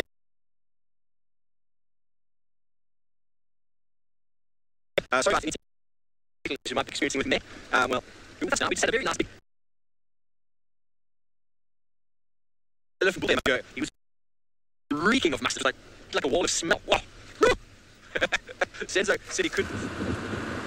Oh, sorry about that. We don't know what happened down in South Africa, but that's absolutely fine because Lauren is driving off into the sunset. Now, I wonder if James is able to let you have a bumpy view of the sunset because I don't want to stop driving. We are almost there at exactly where we should be and things are happening. So you're kind of getting half a sunset. Shall we stop for a few seconds? Okay, there you go, James. Let us see that beautiful sunset. And then we will continue on our race car rally to finally get to where we're meant to be. Would you look at that? Now, it's obviously not going to be the most spectacular sunset that we've ever seen here due to the weather today. However, it's still absolutely breathtaking in its own way. Isn't it? Okay, not to be, well, yeah, let's be short and sweet. Reason being, we're going to lose light very soon, of course. And I want to get to these lions before we lose light. So, sorry for that short view of the sunset, but that is why. Our hyena just continued to walk into the distance as if, you know, it's fine, I'm a hyena. And, you know, I'm just going to walk past all these animals without a care in the world. But she didn't quite approach the elephants, though. That was a different story. But other than that, she just strolled into her own sunset. But that was a hilarious sight and one of my funniest sightings so far. I do get amused when animals do funny things. One of my favourite things to do is watch funny animal videos on YouTube. They suck you in, don't they? You start watching one and before you know it, you're 2 hours in and you've just been watching puppies and kittens do the stupidest things. But anyway, I do find animal behaviour funny sometimes, and that sighting was very highly amusing. So it is getting really chilly. Probably because I'm driving so fast and, you know, I put shorts on today, which was a very silly idea. I don't know what I was thinking. But yes, I'm driving to get to the lions. Cord Spider's asking, do something fly around in bad weather? I'm going to slow it. Oh, what do we have? Oh, is that another hyena? Yes. Okay, sorry. I'll just see exactly what is up ahead. Just totally stopped during that question. I could just see something moving. Do birds still fly around in bad weather? Actually, they do. We do see birds flying around. Rain doesn't tend to bother them so much. Wind would probably bother birds. If there was torrential rain and really strong winds, they would probably remain perched and stay sheltered. But yes, they do fly around in the rain. Lightning, no, I'm not so sure. I haven't actually seen many birds fly around in lightning. And also when I was in Maldives and we had the most awful thunderstorms, the birds would not fly around in the lightning. But bad weather, as in just rain, yes, of course they will. So this is just another random hyena. We just keep driving and bumping into hyenas here. They're always up to something, but we are going to keep driving. Okay, am I going up here, James? Yes. He knows where we're going to find the lions. Now, this is going to be a bit tricky. What was that, Faith? If I had to send over to someone? Because that would be great. No, not that. Grumpy old man is saying hyenas are just camera hogging today. Yes, they are, and it's not intentional. Some of you will think I've intended. Oh, crikey. Yes, some of you will think that I have intentionally meant to always show hyenas, and I don't, I promise. This morning I did, of course. We went to the den. But right now you just really bump into them, which is so strange because at Juma you don't. So yes, grumpy old man, they are camera hogging. Now we're back to my favourite type of roads. Yay. It's a bit slidey, so bear with us. But apparently this is where the lions are, so this is exactly where we're heading. They should be somewhere up ahead. Let's just hope we don't get stuck before that.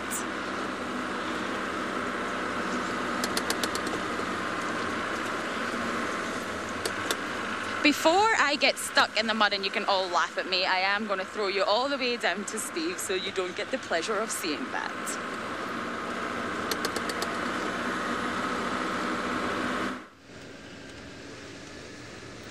Thanks, Lauren. Well, I do apologise about any technical issues we're having. You lost us as well, so hopefully everything will work out just fine. Now, I was telling you about an elephant bull that was in Must that crossed into the north, following a young lady. So we couldn't see what happened after that because they've gone north. I was hoping to maybe redo what Chashala did the other day and got elephants mating, which is really, really cool to see. Really cool to see. Not always so cool for the lady though. The herd goes into absolute pandemonium. Massive big elephant male wanting to climb onto the back of a young girl. Must be very, very stressful, especially the first few years. But alas, they've gone off into the quietness of Buffelshoek north of the boundary, where who knows if that will continue up there. He was definitely keen, but we drove into a wall of his scent, which was really, really quite something. Senza said he couldn't smell it. I don't understand how you didn't smell it, Senz. It was as strong as it gets.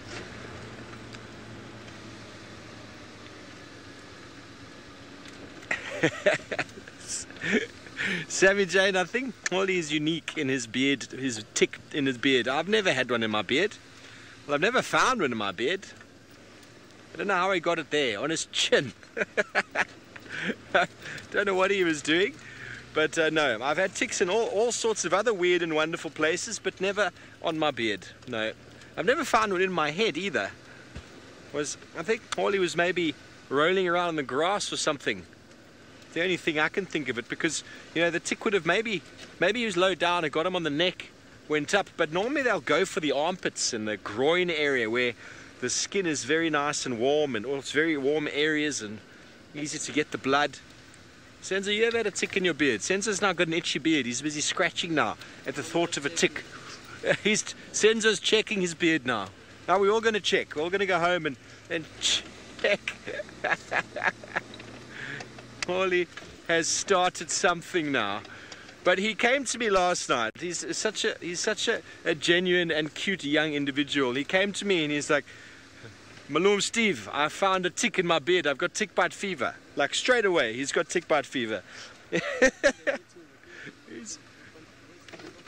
Oh, there's some squirrels getting jiggy with it, everybody. Let's see if we can get them.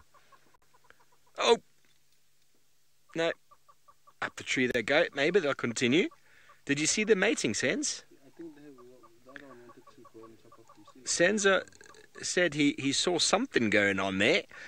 Now squirrels, they are very, very prolific maters, and when I was working in southern Botswana, we had these little sort of camping tents that our students stayed in with a little place in the top, so a small dome tent with a sort of canopy that comes over it, and well, the squirrels liked to nest inside those canopies, and they would go all night long, not like elephants or rhinos that it's a once-off. They go and they go all night. I remember coming through the one day and seeing the most chilled of any of my students. One of that guy who's very, very relaxed, and saw him next to the tent with a stick, and he was going crazy. And I said, "What are you doing?" He said, "I've got to get them out. They kept me up 3 nights in a row." Let's try and get up a little bit closer, see if we're going to see a little bit of squirrel action this afternoon. He's gone behind the tree. Of course he has. Okay, well, be careful, squirrels. There we go. Is this on the side there, Senz? So, very interesting fact is squirrels have got the largest testicles for the body size of a mammal.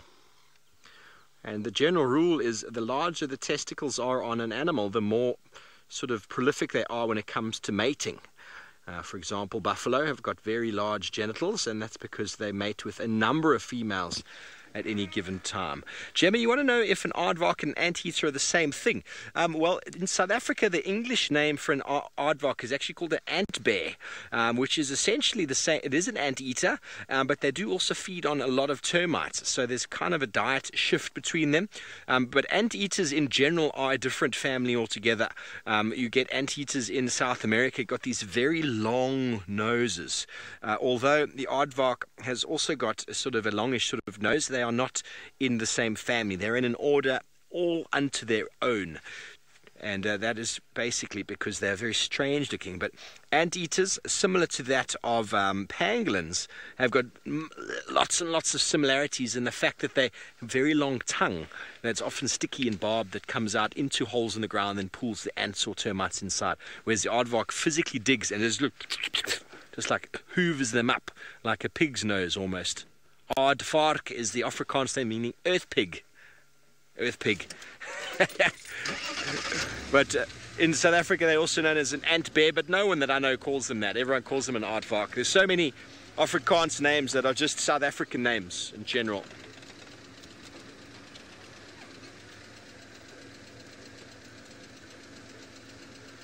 Toddler, you want to know if there's any bear species in South Africa? Well, no, not that I know of. Bears never evolved on the African continent. There's sloth bears in India. There's grizzlies in the north, all the way into Russia and in the northern Americas, but no bears. Only the ant bear, which is not a bear at all. Don't even know where the name ant bear would have come from. But aardvark, earth pig. So no bears, only at the zoo. Only at the zoo. Okay, so we're now on Vulture's Nest Road, the sort of road that runs down in the middle of Djuma, and this is the area where Kalamba spent a lot of time. All the tracks of Tingana are gone. The elephant herd moved all over the place, so not sure where he's gone. Didn't notice him crossing north, but we're just going to slowly meander through the middle, keeping our eyes peeled, wearing our patience pants. I've got Senzo Eagle Eyes and keys there on the back, so if there is a leopard, we will find it. Those of you who didn't watch last night, we were looking for Tandi, and we stopped the car, and I got off the vehicle. I walked off for a little bit. I was looking out on a termite mound, trying to hone my inner leopard, and Senzo went, "Vovo, vovo, leopard, leopard," and there was a leopard coming across the road, and it was Tingana coming to say hello, and he went and stood right where I'd been sitting, and he lay down on the termite mound where I'd been standing. Fantastic. Well, on that note, let's go back over to Rusty, who is in the hot seat this afternoon, and let's go see what interesting information he's got for you.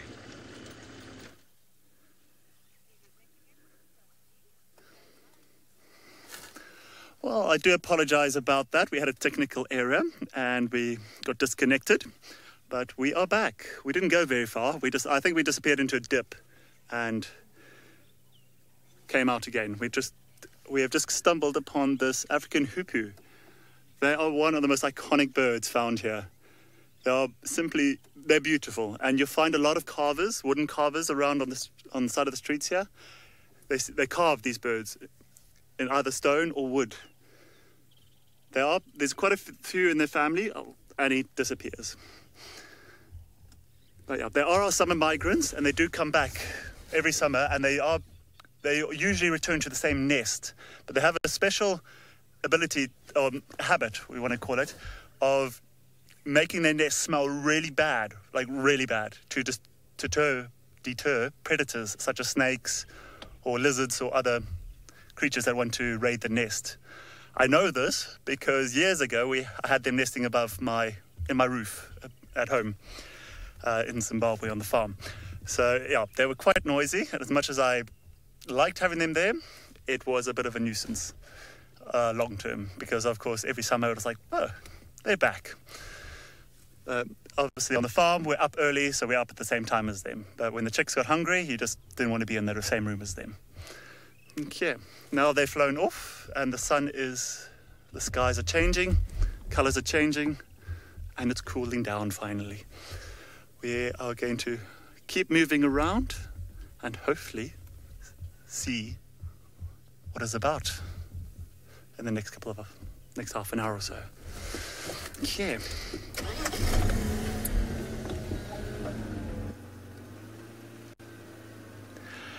Jimmer, how did I get my nickname?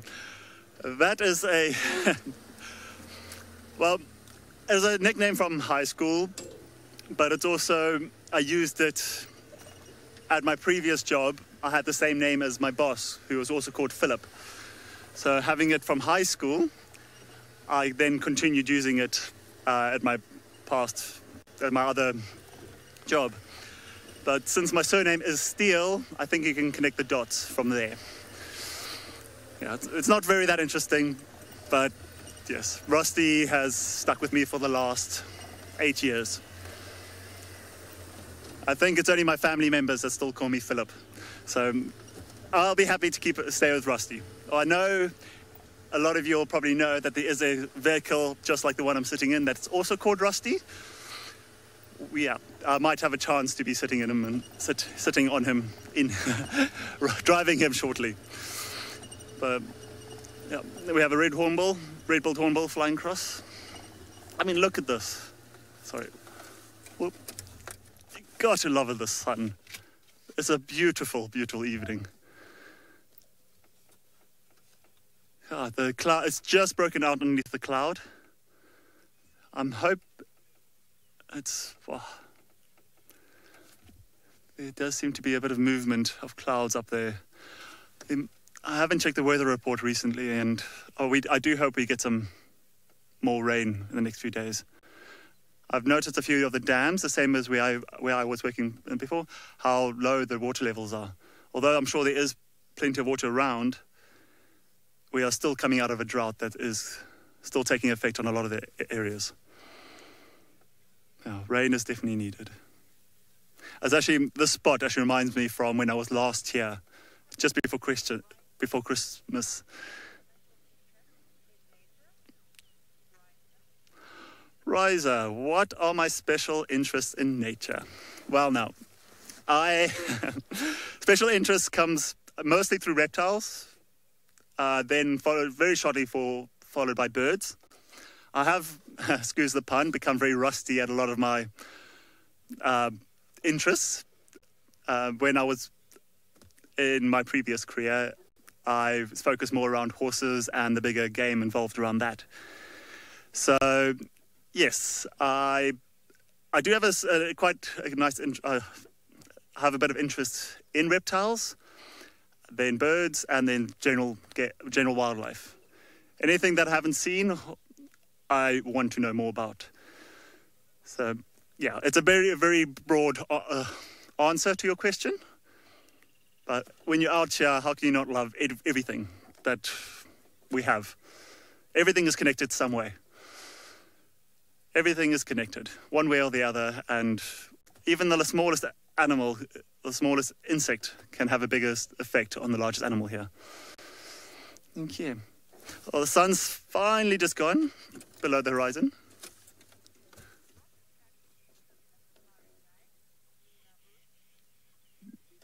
Milamu. Sorry, I couldn't quite get that name. What attracted me as a safari guide?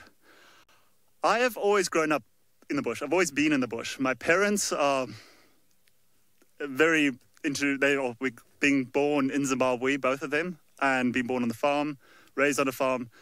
You get to experience it firsthand, and there isn't quite something that is what was I going to say? It's everything. Having the parents that are involved in it, having friends that are working in it, I can't see myself anywhere else. So there's just, it's just a passion, a love that's come from generation to generation. I mean, I've got a 93-year-old grandma that I'm pretty sure is watching me right now, off a tablet. I know she probably can't hear what I'm saying, but she grew up with animals around her all the time, and just from that, I think this is passed on to how I see wildlife and how I want to be connected with it pretty much all the time.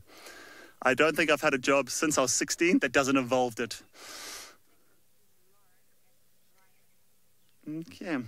Well, we're going to keep moving along. We're going to link you over to Lauren and Ryan. And, we'll catch you shortly. Yeah. We have lions. Yes, we do.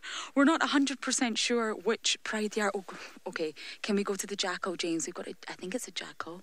My eyes are starting to lose light. Walking right into this pride of lions. Can you see them? You see the jackal just over there? So we have a big pride of flat cats here. That's very brave, Jackal. All the animals are very brave tonight, aren't they? Can you see the jackal just in the distance there? Oh. What are you doing? It's potentially trying to steal some food. So I'm not sure which pride this is because all of them are flat and the male has literally just put his head up. So we were discussing that it could potentially be the Salt Lick pride, but honestly we don't actually have confirmation on that right now because most... Oh. Okay, 2 of them have got their head up now. And there's cubs. Let us see if we can get a look at the cubs for you. So I believe from my counting, we have 6 lionesses, 2 males, and 3 little cubs. Oh, they're just so cute. Oh my goodness, my heart melts. One of the cubs is actually behind the male. And he just popped his head up just now and it looked like they were cuddling. Yes, Kimberly's saying what a cute little jackal. Yes, the jackal's cute as well and the cubs are cute. And it took us quite a bit to get here, I'm not going to lie. It was slightly terrifying. Glad you were not with us at that point. However, it's definitely worth it. And a few of these lions look fit to burst. Oh, the male's up. Are we able to see the cub that was cuddling into that male? There was a cub. Look at that. Hello. Oh, they were cuddling. How adorable. Oh, hello. Oh, what is your name? My name's Lauren. Oh. Now, interestingly enough, the fact that that cub was cuddling into the male, and it was really cuddling when we first arrived, that actually shows us that male thinks the cubs are his. Now, whether they are his or not, that would take DNA testing, of course. But males within a pride genuinely tend to be a lot more protective over the cubs when they believe that they are theirs. And of course, female lions are very promiscuous, so they do mate with multiple males. Now, this lioness is huge. I'm not sure if she's pregnant or if she's just ridiculously full. Oh, everyone's enjoying the little cub. Look at it. It's just staring at us. Oh. I don't even know what to say right now. My heart is... Okay, the male's up to something. Sorry, I just want to check what he's doing because he's in the area where the jackal was. I wonder if they've got a kill over there. Unfortunately, just as we arrived here, the lights kind of disappeared on us. And obviously we're in IR now. Oh, big stretch. Oh, the jackal's still there. You can see that jackal right in front of the male lion there. Oh, that's a brave little jackal. I'm definitely going to stay here and see what happens with these lions. But for now, let's send you down to Steve, who has a surprise.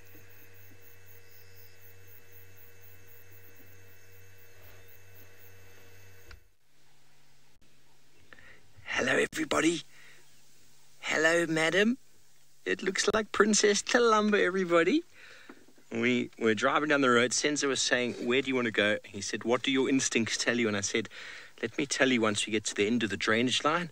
And we decided to go on Mamba, and we decided to go on Mamba Loop, and then we found the beautiful little princess drinking out of a little puddle, and something has caused her to run towards it. There's maybe a scrub hair or something moving there that she's looking at. How special. Well, there we go, everybody.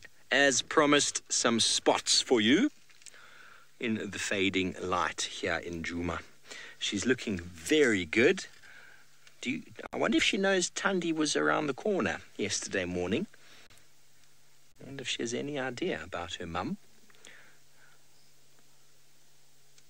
We're sort of just a little bit east and north from Twin Dams itself. So, and Leadwood Road is in front of us, so not very far away from where we've been trying to look for her. But everybody, how about we do a quick one-word tweet about how this all makes you feel that we have managed to find the princess again. One-word tweet quickly through to #SafariLive. What an efficient little hunter she is. What are you going for, my darling? Let's go have a look. I'm going to give her some space, of course, and well, hopefully she doesn't go right. If she goes right, that becomes very difficult to follow. Give her some space and see. She's got something in the bush here that she's trying to spot. Look at that. She looks like a bloodhound. Perfect little hidey hole for a scrub hare or a francolin.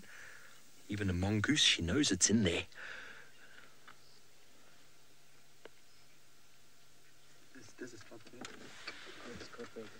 As the scrub hare's just run out on the other side.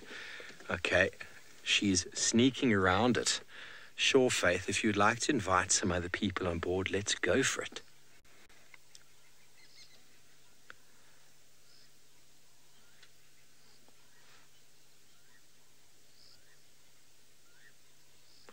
So, scrub hares are very difficult to catch.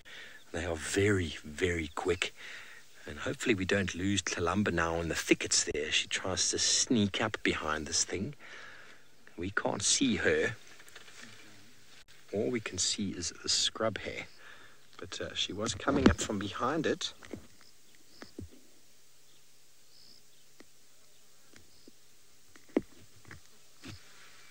Maybe she's going to burst out of the thickets there in a moment. Get your one-word tweets in there about how seeing the little princess makes you feel.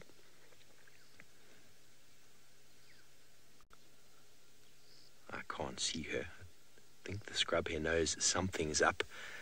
It is the time of day that the scrub hares start getting active.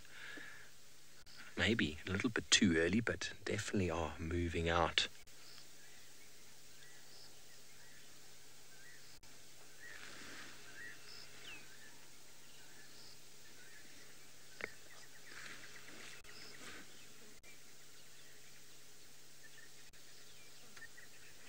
Good afternoon, good evening, everybody. Welcome to Djuma in the Great Kruger National Park, Sabi Sand, South Africa, where we have got a scrub hare who, unbeknown to himself, I think, doesn't know that there's a young 16-month-old leopard in the thicket there, slowly making her way towards it.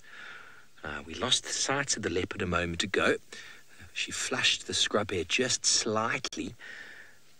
And, well, we think she's in there. Good evening, my name's Steve, joined by Senzo. And, well, we'd love to hear any questions and comments you might have. We definitely were looking for a cat. It's becoming that time of day that the leopards start becoming active. And, well, the scrub hare is a very difficult meal for a leopard to catch at the best of times. And this 15, 16-month-old leopard by the name of Tlalamba, the playful one, she is in there somewhere. But I think we're going to have to go around to see if we can see it, because otherwise we're going to lose her. We're going to lose her, and we've been spending the whole afternoon trying to find someone. So stay with us. We're going to give her lots of space. Just going to watch that scrub hare. I think it's a little bit too far for her to catch it. But I'm just going to see if she's...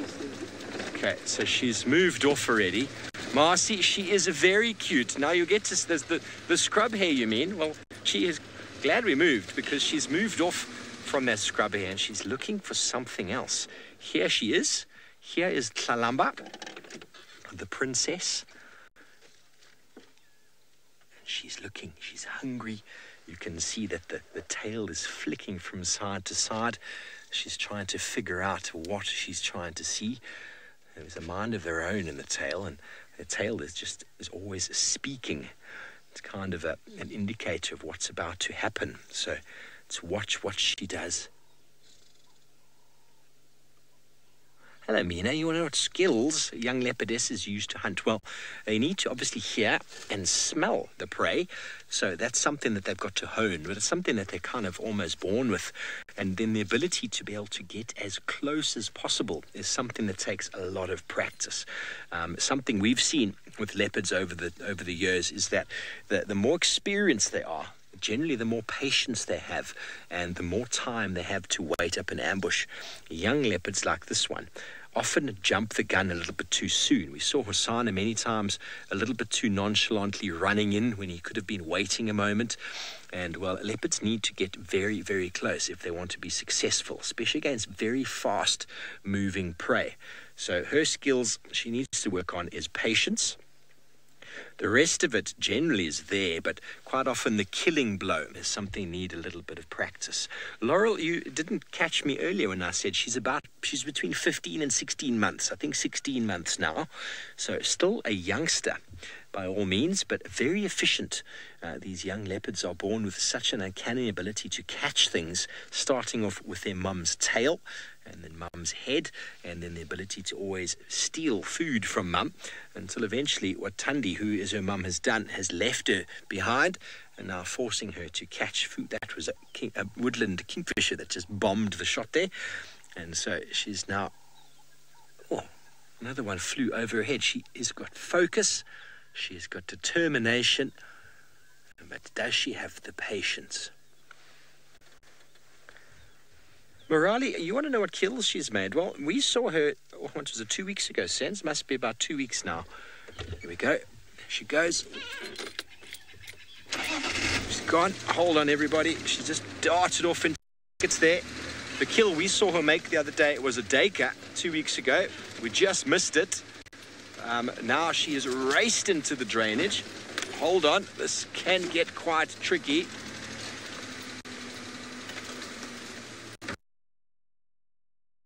Through here. So you saw how she bolted for a distance there. Now that is not ideally what a leopard wants to do. A leopard wants to get quite close to the quarry before launching.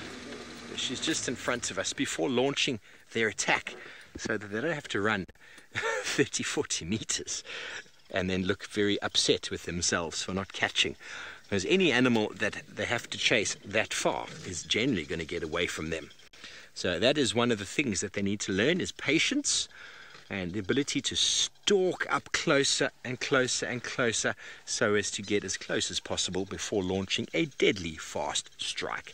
Well, everybody, thank you for joining us briefly this afternoon. We'd love to see more of you, so if you'd like to watch more of Safari Live, we are live right now for another 40 minutes or so. Feel free to Google us and jump on board. But until next time, thanks for your questions and comments, and good night.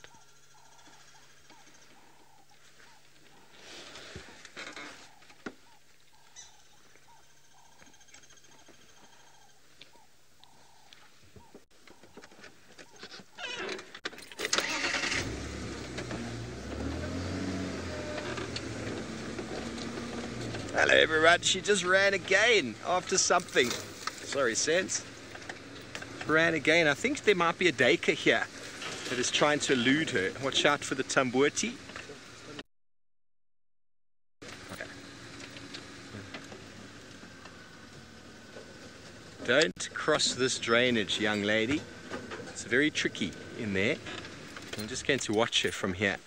So there could be a Dacre that she's trying to stalk here, everybody. It could have been a scrub hare. What we do know, she's definitely hungry. She's taking after her mum. Her mum loves Dacres and scrub hares. Only had one yesterday morning. Slinking down in the long grass. Just trying to keep my eyes on her there. I've got her, you've got her, Sense. Well done. Okay, everybody, I'm just going to let the rest of the world know that there is a leopard on Djuma, because I'm sure they would be interested.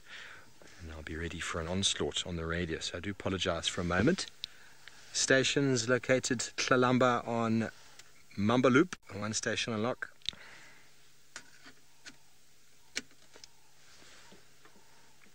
Okay, well, while we try and keep up with this beautiful young leopard, let's go and jump back on the vehicle of Rusty and see what interesting information about birds he has for you this time.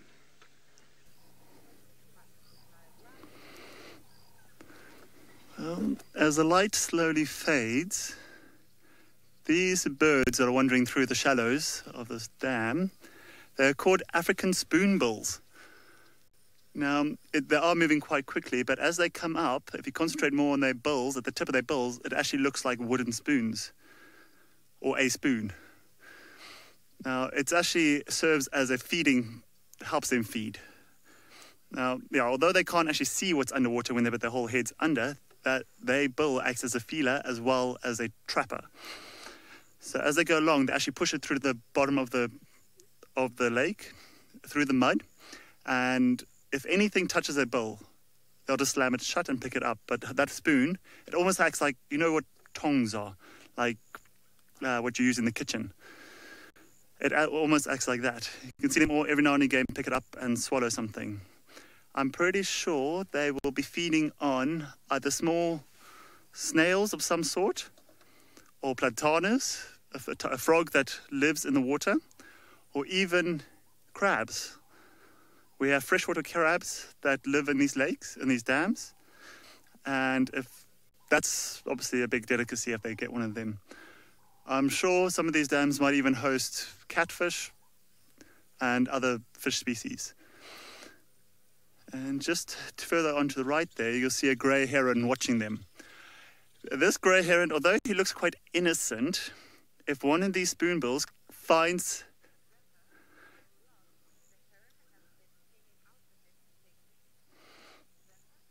Zappa, that heron, do you know him or her well?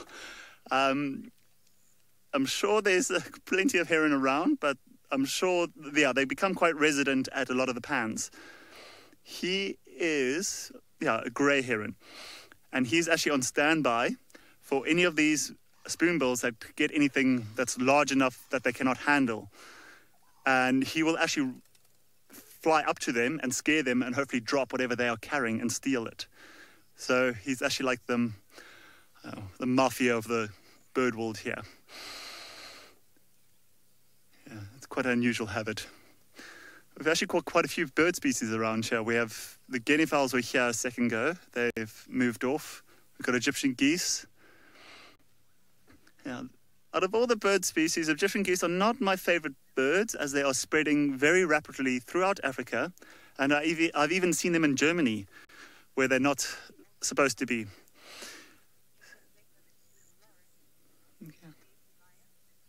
Okay. We're going to link you over to Lauren with baby lions, lion cubs. I think that's a better way of saying it. Okay.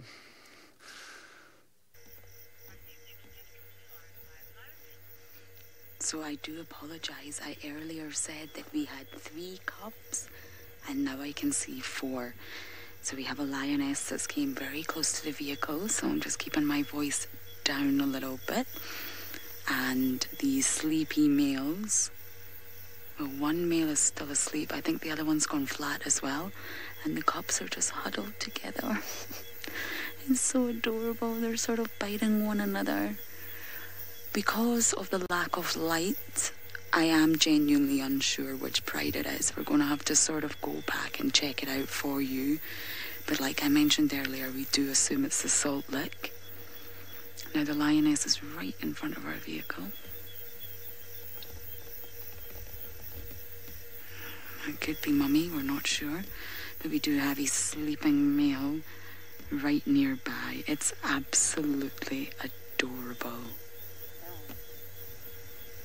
I feel really lucky right now to be here with these lions.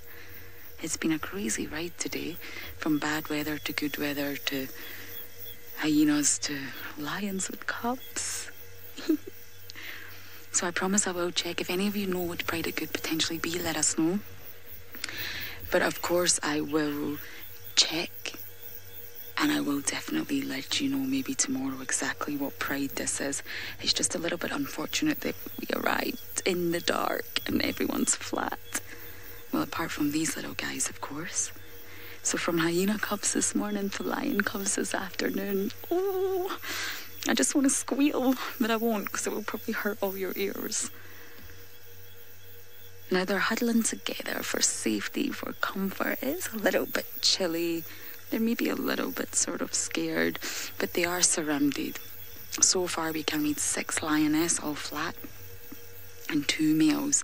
And we did have a look where the jackal was with the male, and there was actually a carcass. I couldn't tell you for the life of me what the carcass was, but there was a carcass, and the jackal was actually trying to scavenge from all these lions. Can you believe that?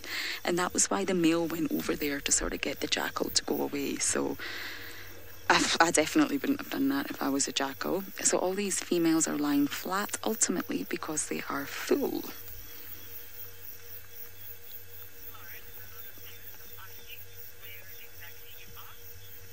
A lot of viewers are asking exactly where I am. Okay, this is going to be very tricky to explain, so let's keep looking at the cubs for a minute, and I'm actually going to see if I can try and pull up a map. So just bear with me, because... What was that, James? Yeah, it's the Salt Lick area, so that's exactly why we're assuming it is the Salt Lick Pride, but I just can't confirm that. I can't say that for sure. I was going to try and bring up my map, but it's not actually showing much. Sorry, it's just a dot in the middle of a bunch of green, so that doesn't help. But yeah, to be sort of more vaguer, we are in the Salt Lick area, and we sort of off-roaded in the wet, swampy mud for quite a bit. So that's why we're obviously assuming it's the Salt Lick Pride. But of course we will check on that. Oh. The life of a lion cub. And they will grow up to be the strongest predator out here. Now, just like we were talking about play this morning, I won't repeat myself, but these cubs are obviously having fun and playing as well. They will wrestle, they will tumble, they will annoy one another and sort of tease one another, and that's exactly what cubs do. And Dan's asking, can cubs get hypothermia? Well, they are mammals. So just like us, I imagine they would. And please do not get me wrong, Dan, it's not that cold. I am a bit of a drama queen when it comes to temperature. I am from Scotland. I have no reason to be. However, yes, it isn't that chilly. So these cubs would be absolutely fine out here. However, if they were to be thrown into a completely different environment with ice and snow, then yes, of course, if they're not designed for that and that's not where they come from, they probably could get hypothermia. What an interesting question, Dan. I love these questions that actually make me think. Oh, they're sort of whacking one another now, as you do. I love it when they give each other a bit of paw action.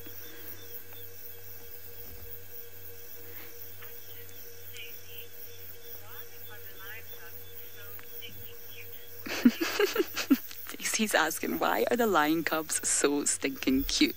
Well, that's a question I definitely can answer, and they just are, aren't they? I feel a little bit overwhelmed at the minute, I'm not going to lie to you, because in Juma I've never seen this. Obviously, there's a chance that in Kahumas have a cub now, potentially amber eyes, we're not sure, but I've not seen lion cubs other than what you all see when we're watching the show, and this is just, it's a very special moment for me, and I'm really glad to share it with you. But I'm not gonna lie, when we first approached the area and saw the adults, there's such a strong smell. The song Smelly Cat popped into my head. And if you're not sure what song that is, it kind of goes like, smelly cat, what are they feeding you? Something like that.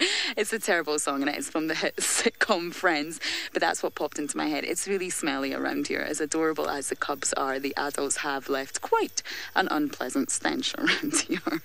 So I won't sing again, I promise. I won't sing again. We'll give you another view of the cubs, and I'll put you out of your misery of me singing. And I hope you all know what song I was singing. I really didn't just make that up. But look at them. They were actually cuddling into the male, and that's just what surprises me, that the cubs were really, really seeking comfort in the big males here.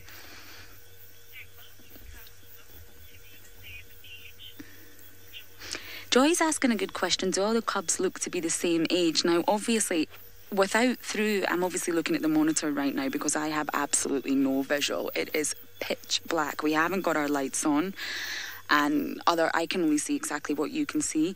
And I think they do appear to be the same age. From what I can see, they do. I don't see much difference in size, and it would be size that would be your main giveaway for the cubs. So, I mean, you're welcome to share your thoughts with me on that as well. I'm always open to it, but from what I can see here, I do feel that they all look the same size and the same age. I just wish we'd managed to get here why there was more light. That's why I was sort of racing. I'm sure James is going to ask never to drive in the vehicle with me again. It was a bit traumatic. But we got here and we can still see them and still share this with you. But yeah, we have lost light, which doesn't make it very easy for us to sort of see exactly who they are. So what do you guys think? Tell us, do you think they look the same age? I mean, it doesn't necessarily mean that they're from the same mother. Again, we could definitely not say that for certain. But I do think they look about the same age. With the hyena cubs this morning, it's really easy to see that they were not the same age. There was a huge variety of ages there. But here, I'm going to go for they are the same. But good thinking, Joy. They just look a bit scared, don't they? Nighttime has fallen. Everyone around... Oh.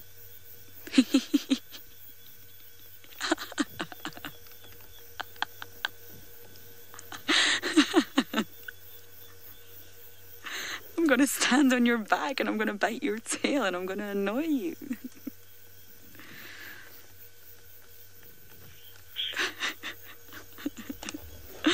Okay, well, it woke come up, so I think that's what you were intending to do, little cub. I think you were wanting to wake that lion up and you did, so good job. You see how gentle that male lion's been with this cub? Also a lot of affection here.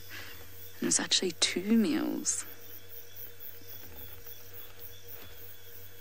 Now they are incredibly close to the vehicle. That's why I'm trying to keep my voice a little bit close. The cubs keep looking in our direction though. They're obviously very curious about what on earth we are.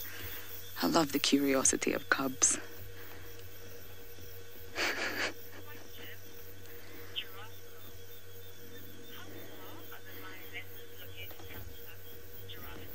Hi, Giraffe Girl. It's good to hear from you. Haven't heard your name in a while, actually. How far are the lionesses from the cubs? Okay, let's see if James can give you a little scan. They're all scattered around. We had one lioness that was right in front of the vehicle that I've completely lost the visual of. She's walked off. But let's see if we can just... Yeah, there we go. James is going to give you a sort of idea of the distance. All the other flat bellies that you can see are lionesses. So we are an IR, so it's not too easy to sort of get the lionesses that are a little bit further away. But the cubs were actually the closest to the males. So even since we arrived, it was the 2 males that the cubs were cuddling up to, not the females. So I would say the first lioness is no more than about 5 meters away. Okay, maybe a bit more than that, maybe about 8 meters. So I've got to convert that, haven't I? Just about 25 feet, I think.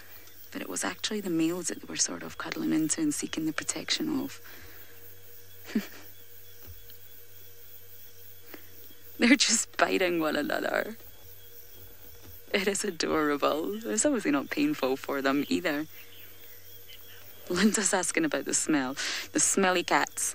I can smell the carcass.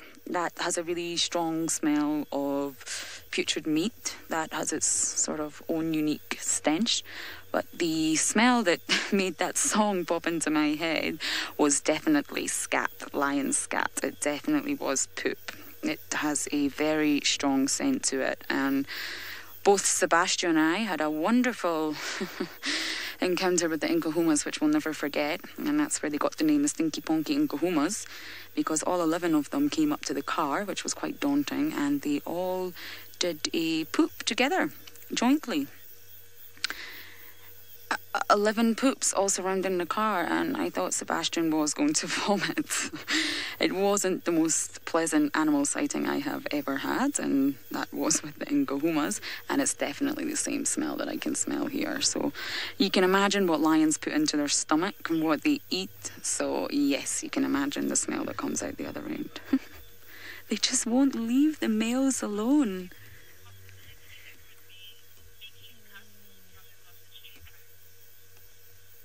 we have some viewers. I was about to say we have some cubs asking. Sorry, we don't have cubs asking anything, Lauren. We have viewers asking about cubs from the Sausage Tree Pride. I got that, but can you just repeat the actual question? Because this is definitely not the Sausage Tree Pride. We did, of course, go looking for them, and sorry, I keep laughing at the cubs, and we really, really didn't manage to find them, and this is when it was pouring with the rain.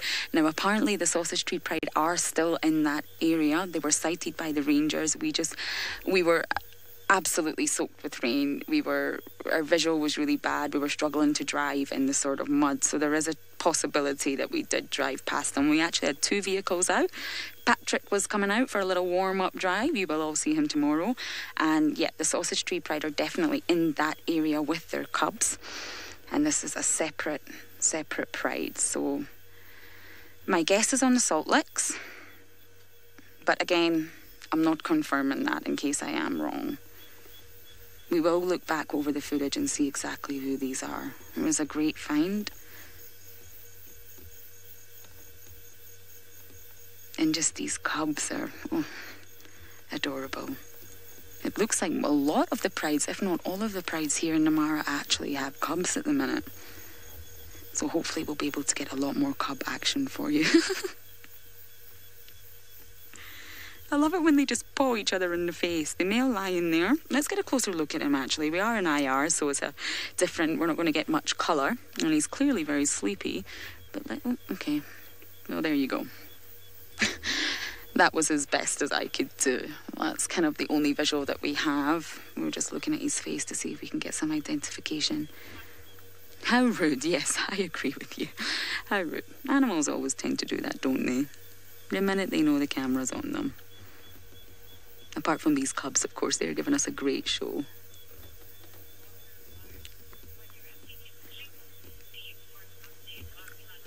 So, of course, you don't have to guess. I am not going anywhere. We're going to stay with these little cubs, and if anything happens, you'll be right back with us. But for now, let's go and get an update on Miss Princess Tlalamba.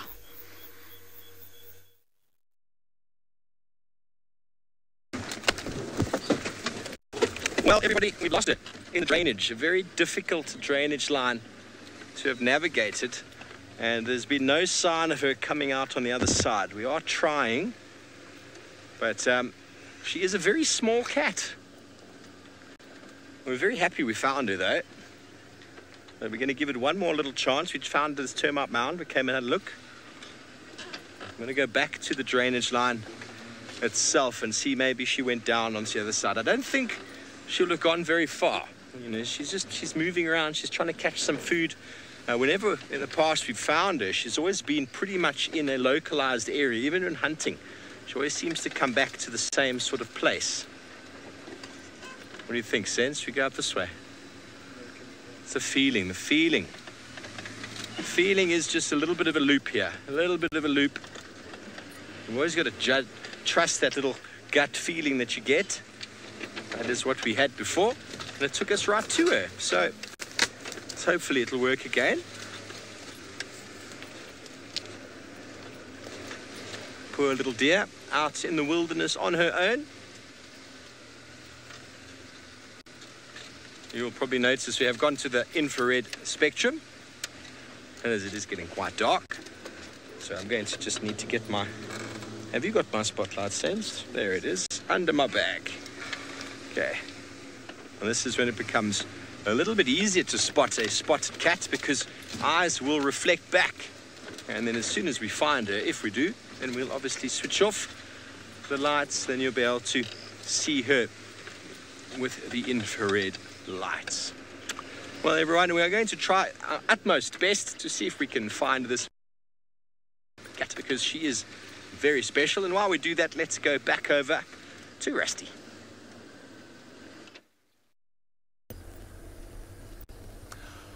Well, this light is almost gone. We're going to the waking up hour of a lot of the around. We are going to slowly turn off onto one of the off-roads and hopefully on the spotlight and see what we could find. It is one of the most interesting times of the evening because it is that crossover point where a lot of animals are very bad. A lot of the predators.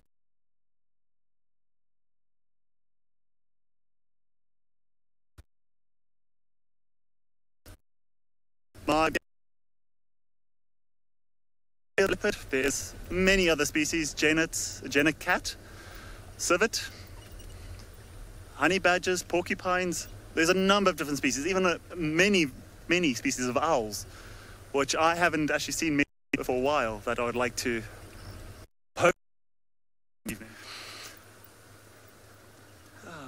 We'll stop short and see if we can pick up any sound happening this evening.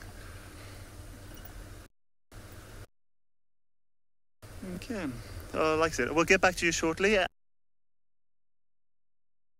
We're going to go.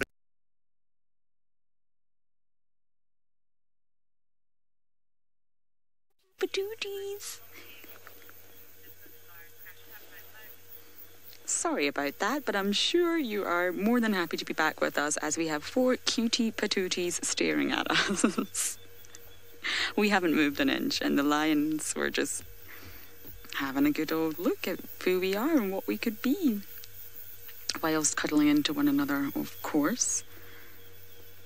Now, the main worry when it comes to cubs, and it's something we do talk about with the predators, especially the big cats, namely lions and leopards, although my grandmother does think there is tigers out here, so, you know, we'll just let her roll with that, as infanticide. So infanticide is when the cubs are, of course, killed, normally by males. And believe it or not, infanticide is actually slightly higher in leopards than it is actually in lions, because the chances of cubs being found by a sort of wandering leopard is higher. When I found that out, that actually surprised me. So another male leopard coming in and killing a young leopard cub is actually higher than it is in lions, according to a recent study. And it's difficult to say. A lot of people say that mortality for lion cubs are actually very, very high.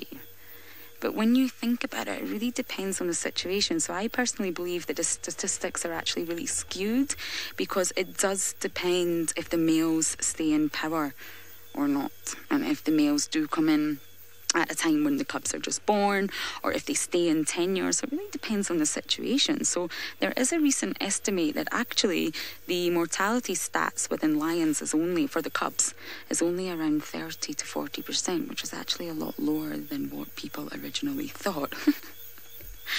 Look at this daddy cool just chilling on his back here. I really hope a cub pounces on him right now. That would be an ideal moment. I would love to see that.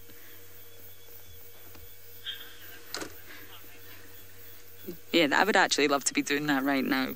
It's long days up here in Namara, but it is 100% worth it. The cubs they tend to really enjoy playing and annoying the adults, especially if they know there's no threat. And there's obviously no potential threat with these 2 males here, none whatsoever. Oh, this pride and this coalition are obviously very united at the moment. And obviously these males, or one of the males, or possibly even both, do believe that the cubs are theirs. So there's no threat within this group of lions here. Come on, cub, go and annoy daddy, or who you think is daddy.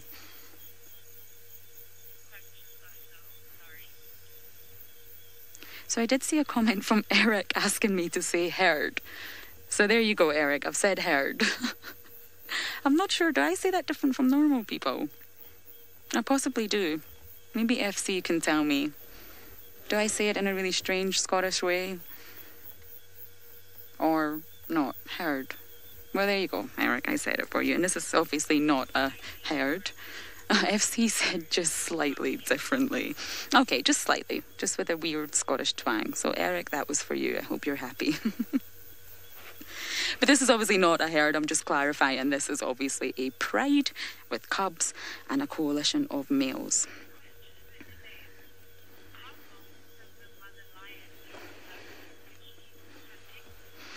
Elaine's asking how long does the mothers leave the cubs when she's hunting, and that's actually very, very interesting because, well, to go back to the whole reproduction thing, cubs are born completely altricial, which means they are completely dependent on the mother. They're born blind, and they're not able to really walk. They really, really depend on the mother. So she actually stores them in a den site, and they only really open their eyes somewhere in between 3 to 11 days. And if you think about 11 days, it's almost 2 weeks. That's actually quite a long time if a cub first opens its eyes at 11 days old. So they're heavily dependent on the mother. So normally she actually keeps them away from the rest of the pride until they're a little bit older. And this is generally said to be on average at around 6 weeks. That's when the cubs are sort of normally introduced to the rest of the pride. So if you take that information into account, then you can sort of establish possibly how old these cubs are, because she might bring them earlier if there's not a risk of them being hurt by older cubs, which we can't see any older cubs around here right now. You know, slightly older cubs that may accidentally hurt them or even bully them, or any danger from the males. And from what we can see right in front of us, there's no danger from these males. So she might have introduced them earlier, but the point is she does keep them hidden. So when they're at the den, she will leave and go hunting. In the Mara, it's both during the day and at night, but primarily at night. And she can actually leave for the whole night and return in the morning. Now, once they start to get older, like these little cubs here, they're obviously sort of out of the den and a lot more with the pride. So all of the lionesses can actually take a turn at looking after the cubs. It's not just the mother that gave birth to them, and that's how it works in a pride. That's actually the beauty of being part of a pride. They do also allo-suckle each other. So you may see a lion cub suckling, and it actually might not be the mother. Now, it's highly likely to be the mother, but it might not be, because lionesses within a pride do allo-suckle. And lions actually have 4 nipples, so they can actually have up to 4 cubs. Now, on average, it's normally about 3 to 4 cubs. So these 4 little cubbies here could actually belong to the one lioness. But of course, we're not able to see that by just looking at them. Again, it's speculation.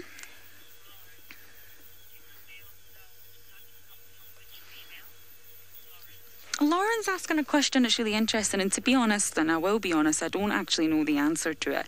She's asking, I'm getting confused here. Do the females know which cubs belong to each females, or was it the males? I've got myself all confused. I do apologise. Can you repeat that, FC? I'm halfway there with your question, Lauren. Don't worry. It's been a very long day. The males. Okay, so do the males know which cubs belong to the females? Now, I would guess yes. I would guess the males, especially the males that assume that the cubs are his. So I say assume because, like I mentioned earlier, females are promiscuous, and they can mate with many males, especially the males from the same coalition. And this can actually trick all the males into thinking that they are his cubs. And it's quite a clever technique in order to help protect your cubs by making the males think that they are the father. So do the males know which female the cubs come from? I would say yes, because they will know who they have mated with. And if they have actually spent a long time following the pride and they're very connected to the pride, then they will know which lionesses are pregnant. They will know which lionesses they have mated with.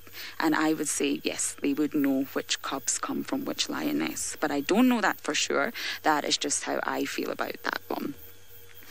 Lions are aware of which females they do mate with. They won't mate with all the females in the pride. Or at least not at one time. We hope. So these 4 cubbies could potentially belong to the one mother. How fabulous would that be if they are all little brothers and sisters?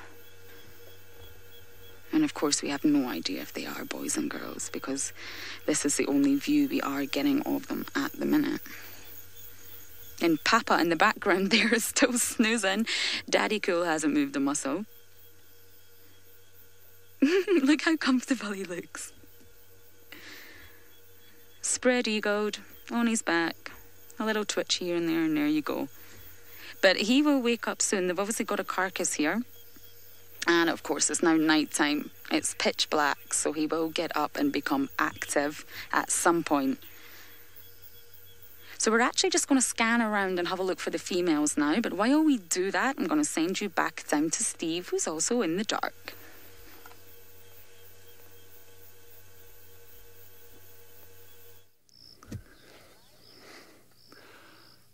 It's a beautiful evening. The sounds out here. This is your best meditation you can get. You have the tree frogs in the background. Some quite upset drongos, fork-tailed drongos.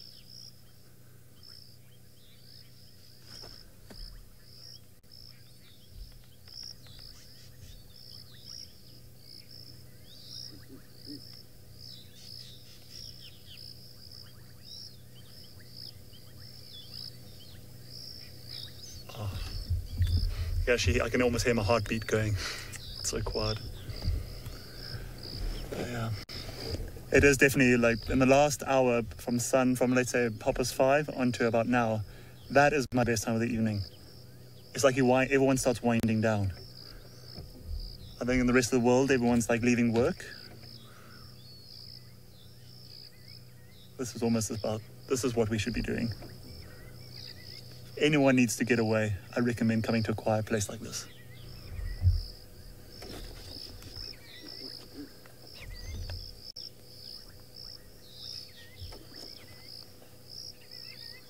Wow. The frogs, the tree frogs are going crazy.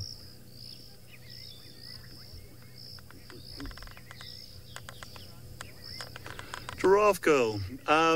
Jerma has got quite a reputation about cats, and where I worked before, leopards were we didn't see many leopards, and especially leopards that didn't hang around. So, yes, my animal I would like to see and love to hang around with will be leopards. So hopefully, I'm pretty sure it will happen. A few more nights like this, a few more mornings. If you have them all the time, you don't feel so special, but just one tomorrow, make my day. If it's even next week, it'll make my day. I know I've got family that spend years traveling around and never seeing leopards. So that's my cat that I want to see.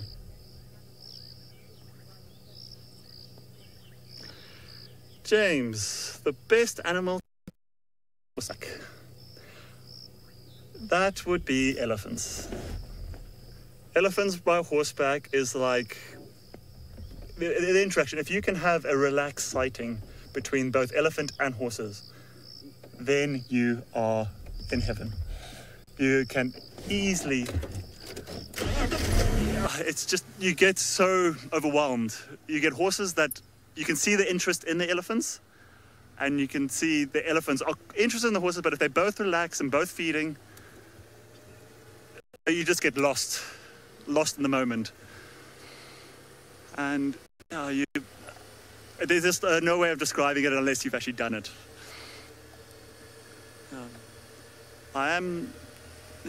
Elephants to me, with just the sound effects, if you sit there with them quietly with the horses feeding, you can hear them communicating with each other. Okay. Well, I'm going to continue the evening drive. I'm going to hand you over to Lauren and the cubs.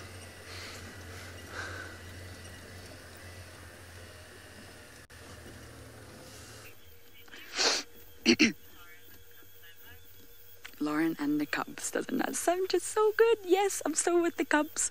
Now, they did actually have a little look at us, but they've sort of put their heads back together. It's like they're having a little evening team meeting discussing the plans for tonight and how much trouble they're going to cause whilst having a little cuddle. Oh, they are just cuddling, aren't they? Oh, cutie patooties. They're all... Oh, they heard something. Did you hear that? Oh, I wonder what they heard. Daddy Cool didn't hear that. James is laughing. Or he possibly did hear it and he's choosing to ignore it. And none of the lionesses have moved much either, so the adults are all completely flat. And the cubs are obviously wide awake, filled with bountiful amounts of energy.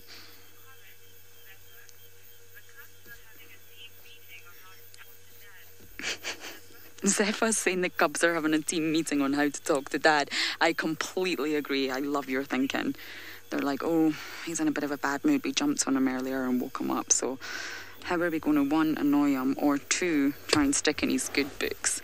So it's just been amazing out here tonight. Now, we did have one lioness walk this way, which was a bit eerie, but apart from that, there's been absolutely no movement from the adults, just the cute playfulness of the cubs, who are absolutely adorable. Let's give you a little better view of them before we do have to leave you of what has been an incredible sunset drive.